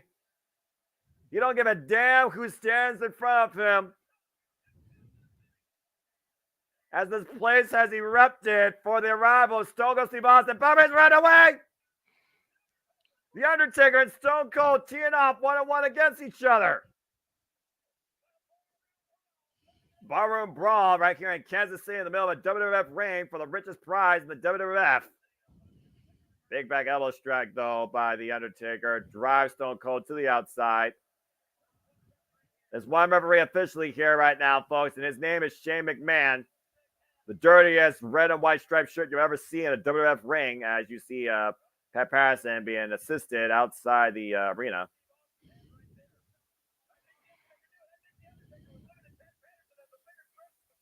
Undertaker right now. Oh! Good job by the Rattlesnake there, countering Undertaker, using the ropes. Going up top. The big flying clothesline by the Rattlesnake. Good the cover by Shane. Counts the 2. Undertaker How often do you see Austin come off the top rope like that? Like Jesus. I'm about to say, little to none. Even back then, I don't remember Stone Cold flying off the ropes. You see right now, he's just stomping a mud hole in Undertaker and walking it dry. Putting the boots in, and Stone Cold reminding Shane McMahon exactly what he thinks of him. Just telling him that he's number 1. Well, again, Stone Cold also knows he can't lay a hand on Shane McMahon. He can show him the finger all he wants, but he can't lay a hand on him or he risks getting disqualified. If he does, he loses the WWF Championship. Shane McMahon said that himself. It's accurate. Oh, man, the Undertaker taking a cheap shot from behind right to the throat. Again, we talked about it before. It would be breach of contract earlier if Stone Cold didn't compete unless Vince McMahon was willing to take that spot. It would also be breach of contract here right now if Stone Cold puts his hands on the official in this match. And the Undertaker right now having his way with Stone Cold driving his boot into the larynx. A very slow count, by the way. by our official. Undertaker, of course, looking to take his time here against Stone Cold Steve Austin, looking to claim his second ever WWF Championship. Back elbow, reverse elbow strikes here by the Undertaker out of the corner. Big uppercut, though, follow up, and Stone Cold right now being rattled by the Lord of Darkness. Irish whip, reverse Irish whip by Stone Cold. Hard Irish whip. Undertaker caught the boot, though. Takes Stone Cold down. And the Undertaker right now working over the left leg, driving his elbow into that knee brace. And Stone Cold Steve Austin, a world of trouble right now. Undertaker looking for a submission. Colin, good to see you, by the way. Get your prime cuts, folks. Of course, we know the extent of leg injuries that Stone Cold has had over the legacy of his career. But Stone Cold will never quit on you. Except for that time when he took his ball and went home. And Austin right now using the good leg right now, driving it across the head of the Undertaker, forcing separation. And Undertaker right now being just assaulted by Stone Cold, opening up a can of whoop ass and driving his up on the back of the head. Stone Cold breathing new life. That sledgehammer accent on the back of the head of the Undertaker. Now bracing the leg up against the bottom rope. See how Undertaker likes his legs being worked over and damaged. All that weight driven on the ankle, the left ankle of the Undertaker. And right now, Shane McMahon saying that he's not going to do that and to stomp a little bit above the belt, if we're being honest here.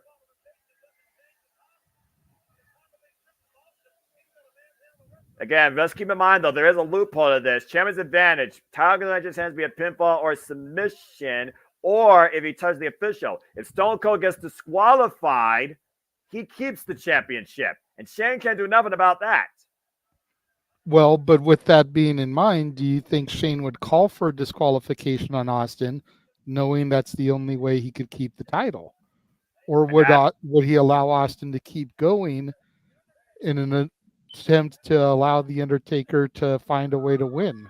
Well, you saw earlier what Stone Cold was doing when, again, Shane was starting that 5 count because Shane knows if he's disqualified Stone Cold, he doesn't get the WWF Championship. Exactly.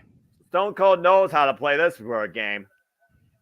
Playing the elbow, even though it's going to be a very difficult game to win, he knows how long he can draw this out because Shane only has so much power to decide the WWF Championship. As long as Undertaker doesn't get Stone Cold trapped in a pinfall or submission, Stone Cold has the advantage. Undertaker teeing up against Stone Cold here on the outside. Shots to the midsection. Fingers extended right underneath the jawline of the Texas Rattlesnake. Austin right now probably have a hard time swallowing after this. Guzzling down those Steve Weisers. What? Irish whip, reverse Irish whip. And Undertaker sent knee first in the steel ring steps. The Phenom right now driven knees first into the steps. Both men on the outside. Again, Tyler cannot change hands via count. Shane McMahon's trying to bring both men back inside and trying to help the Undertaker for that matter as well. Look at Shane McMahon trying to pull away the Undertaker here. Again, Stone Cold can't touch Shane, but he can pull away the Undertaker all he wants.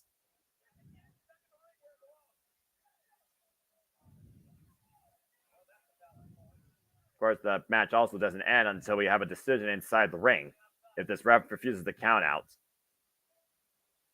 Austin right now grabbing the leg trip. Takes Undertaker down, another stomp. Kick to the groin there. Yeah, right on the inside of the rough leg there. And driving the elbow right into the joint of the left leg of the Undertaker. And of course, if Undertaker doesn't have that base, he doesn't have what he needs for that height on the choke slam. And Shane McMahon right now trying to aid the Undertaker any way he can. Undertaker's legs being worked over by Stone Cold. Undertaker, though, with the body scissors, though, trying to get the body scissors on the Texas Rattlesnake here.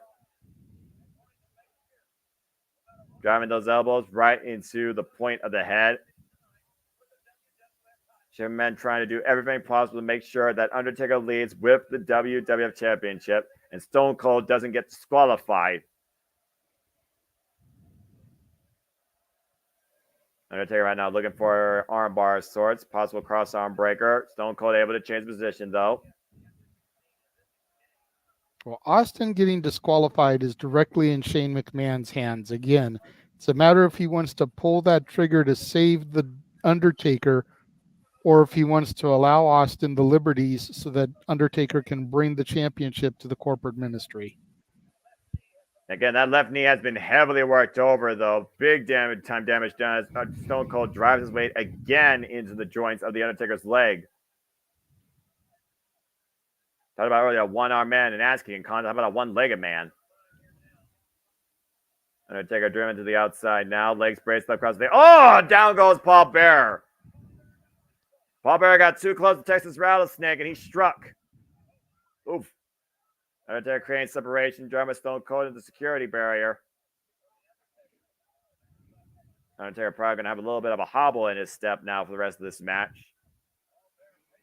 While Bearer paid the price, getting too close might have helped his Undertaker. Stone Cold's back driven into the steel ring post, and the challenger having his way with the champion for now on the outside. It is a slow, methodical approach. Again, back on the left knee. Undertaker's been working on the left knee primarily in this match, while Stone Cold's been working primarily on the left leg. And Stone Cold driven over the barricade as Undertaker looks to follow him outside. Very dangerous plays out here. Nothing but concrete amongst the people. Austin trying to fight back every way he can, but Undertaker with a stiff shot takes Stone Cold off his feet. WWF champion not down for now. Again, I don't think anything good's going to come out of this as long as these men, oh my, are on the outside of the ring. And to Emmanuel's point a little earlier, this is really the first time tonight the crowd has been alive, especially ever since, the tragedy occurred. Well, they witnessed the tragedy. That's not something you just easily look past and try and regain your happiness like that. Took a while, but it sounds like, yeah, they finally got to that point. Undertaker now, big shot to Stone Cold, up and over the security barrier, back inside the ringside area. Again, we talk about Undertaker, the personification of evil. Look at this right now. Undertaker choking out Stone Cold Steve Austin with what looks like one of those camera security cables. And Shane McMahon right now starting his super slow 5 count here. Wait, look at that count. You might as well be watching your thing at half speed. Austin right now might have some control here, but he has no control as long as Undertaker is the one dishing out the punishment. Uh-oh. What on earth is Undertaker doing with these steel ring steps? And Austin right now in a very vulnerable position. Austin is hurt. Seriously. Barely able to freaking walk or throw a punch right now. Undertaker, what the hell is he doing? Oh, God!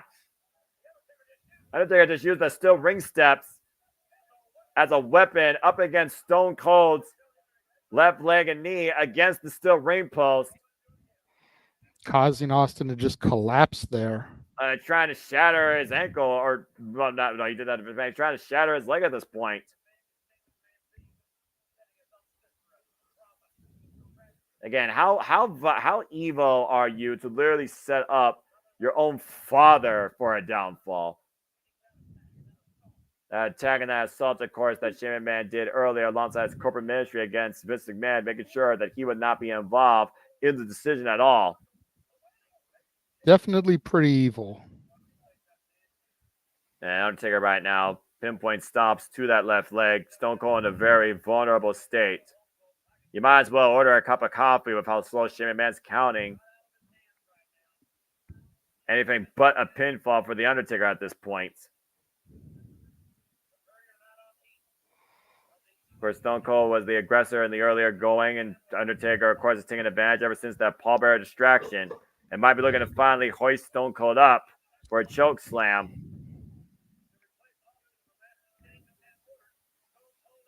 And right now, just wearing away the Texas Rattlesnake. Almost a chokehold of sorts here, literally. Not a legal choke, but still. But Stone Cold, though, still trying to fight back. Throwing the rights, all he can, against The Undertaker. Standing his own 2 feet, and one shot takes Stone Cold down.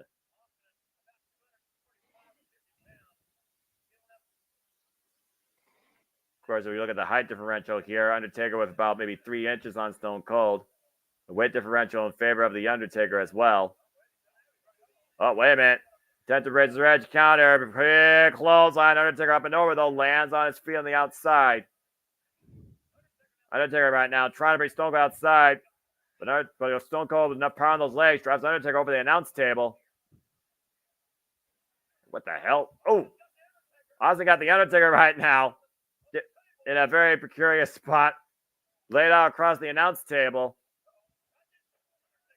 Undertaker face first. And again, JMN can start his count all he wants. But again, he knows he can't disqualify Stone Cold if he wants to try and seize the WWF Championship. Undertaker on one leg. Stone Cold on one leg. And Undertaker literally driven face first in the English announce table, I believe. And what lengths will Shane McMahon do as the official to try and make sure Stone Cold loses the title versus what lengths Stone Cold and Undertaker will do to come out with the WWF title? Irish whip, Undertaker thrown off, Undertaker picking up speed, though, doesn't hit a clothesline. Lupez press countered! Great counter by Undertaker there, turning it into a spine buster. Spine on the pine, vicious spine on the pine. You see Stone Cold grasping his head immediately off that. It definitely surprised me. I've never seen a counter like that. The Lupez press countered into a spine buster. That's an incredible stop of momentum right there, and a show of strength. For Shane McMahon again, he holds the power decision in his hands. Oh my gosh. And Paul Bearer right now with the shoe in his hand. Literally crowning Stone Cold Steve Austin.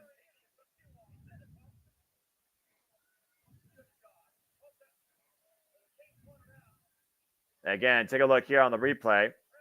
Watch the Lupez press countered. Stop. You might as well pause your screen for a second. As Undertaker plants Stone Cold with a vicious spine buster. The Undertaker right now, once again, back controlling the outside. Yeah, not going for a pinfall or a submission at this point. Undertaker just like admiring his handiwork here. Handiwork? What do you mean handiwork? It was Paul Bearer that hit them with the damn shoe over his head.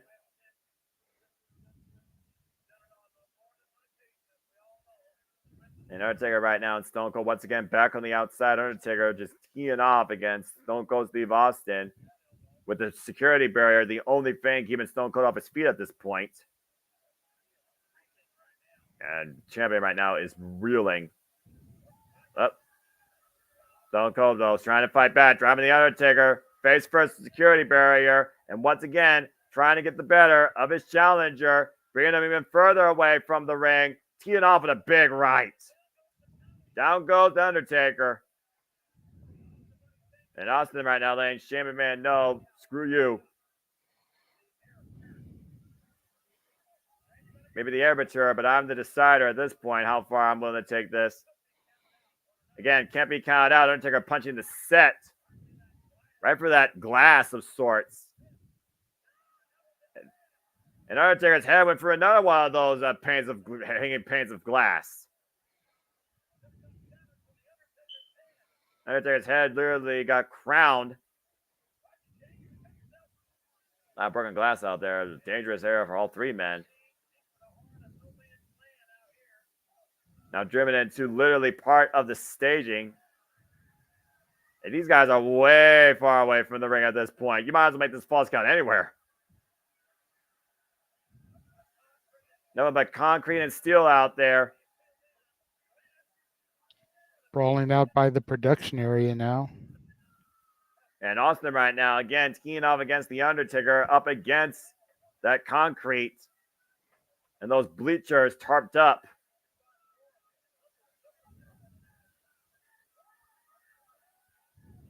JMN literally yelling Stone Cold to get back in the ring. Again, he's not going to count anybody out. This match would have ended eons ago if this was a regular official. But he's going to do anything he can within his authority to make sure that Stone Cold does not leave with the WWF Championship. That is the mission statement for Shane McMahon by the end of this thing at the end of the day.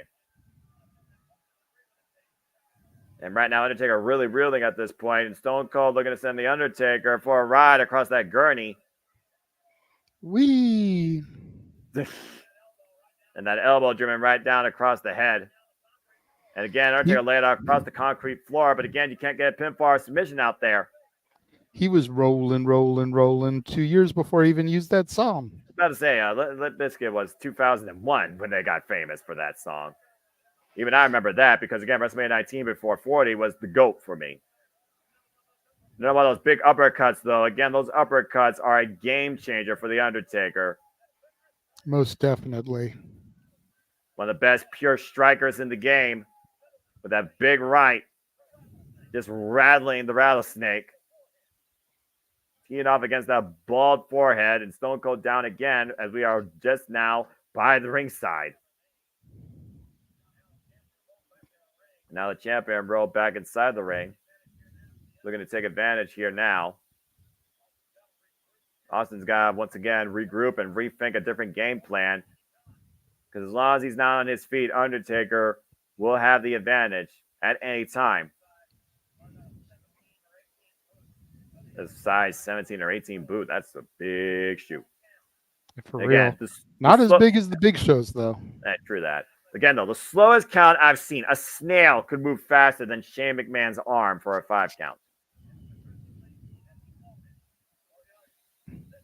You see Shane McMahon right now, not admonishing, but encouraging. Wait, what's he saying? Undertaker right now has got everything under control. Shane McMahon, though. And Austin right now trying to find his way back up to his feet. Shane McMahon right now, and talking to Paul Bearer about strategy, might cost the Undertaker there. I think Stone Cold got a low blow, drives the knee and the elbow across the eyes. Here's the cover. Is that enough here? And three count. Damn it, Shane's the 3 count. Oh, come on. Austin's got to be careful. He can't let his temper get the better of him. If he touches Shane McMahon, he loses the title. Paul Bearer just threw the Undertaker a chair, though. Austin able to stop the Undertaker with that assault. And the Irish women. Oh, no! Austin didn't put his hands on Shane. Taker did.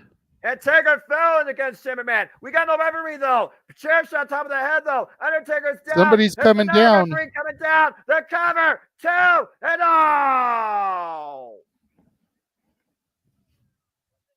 And the Undertaker got the shoulder up, courtesy of Gerald Briscoe, getting at 2.5. As again, we're trying to find a referee to replace the injured referee, Vince McMahon. Big boot, though, right between the eyes of Stone Cold here. And Undertaker taking down Gerald Briscoe. And that should be a disqualification right there. This match should have been over at least 3 times now. James down, Briscoe down, Patterson gone, Vince gone. Title is at stake here with Stone Cold and the Undertaker. Undertaker once again picking up speed and flies through him with that clothesline. Jesus. Jimmy Man is down. Undertaker's down. Everybody's down. It's a human car wreck out here. And look at this. Here comes Vince. Vince McMahon hobbling on one leg. We thought when he left here earlier in an ambulance. Vince McMahon making... again, I don't know if this is the smartest decision, but damn it, it's a needed decision. Broken leg or not, hurting or not, Vince McMahon is going to come out here and do his job and preserve the entire WWF Championship. Austin looking for the stunner. Undertaker able to kick him off, though. Both men picking up speed. Both men collide middle of the ring. Stone Cold and Undertaker down. The mid-air collision as Vince McMahon is starting the standing 10 count. Vince McMahon counting right now. One of these 2 men got to get back up to their feet or this match will end and Stone Cold will retain the championship. Austin will retain the title on a count out. Uh-oh. Both men sit up. Both set up, both squaring off, middle of the ring. Good grief. How much are you willing to beat the shit out of one another for a title? Stunner! The stunner! Stunner, by God! And the counter by Stone Cold, the count by Vince, too. And Shane breaks the count up. Damn it. The second time Austin had this match won. And Shane McMahon costing him again. And Vince finally taking Shane off his feet. Now look at this, though, as Shane drives The Undertaker into Stone Cold. Wait a minute, what? Jimmy just back. Are you fucking kidding me?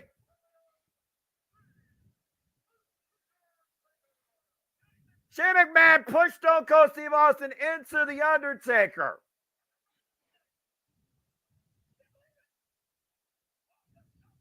Austin stomping the hell out of The Undertaker while Shane McMahon is seizing the WWF title, calling in the corporate ministry. There's a star with a big boss man. And how many of you are going to get one? Austin's going to fight for his life, but Austin is no longer the WWF champion. There come Farouk and Bradshaw, the acolytes. Yeah, Austin, though, is still cheering can, but it doesn't matter. Damage done, mission accomplished. Shane McMahon and the corporate ministry are now in possession of the WWF Championship. The WWF has been seized and taken over. And we got a new WWF champion. What the hell is going to happen next? As that's it for tonight's Part 1 presentation. For the American Wrestling, JJ Wentz, listen to Noah Foster, RIP Owen Hart. Thank you, everybody, for tuning in. We hope to see you tomorrow night for Part 2 of this retro watch-along event as we bring you Raw is On. But that being said, JJ, close this freaking thing out. I'm tired of shit. Well, I do want to take just a moment to touch on, again, hindsight being 2020.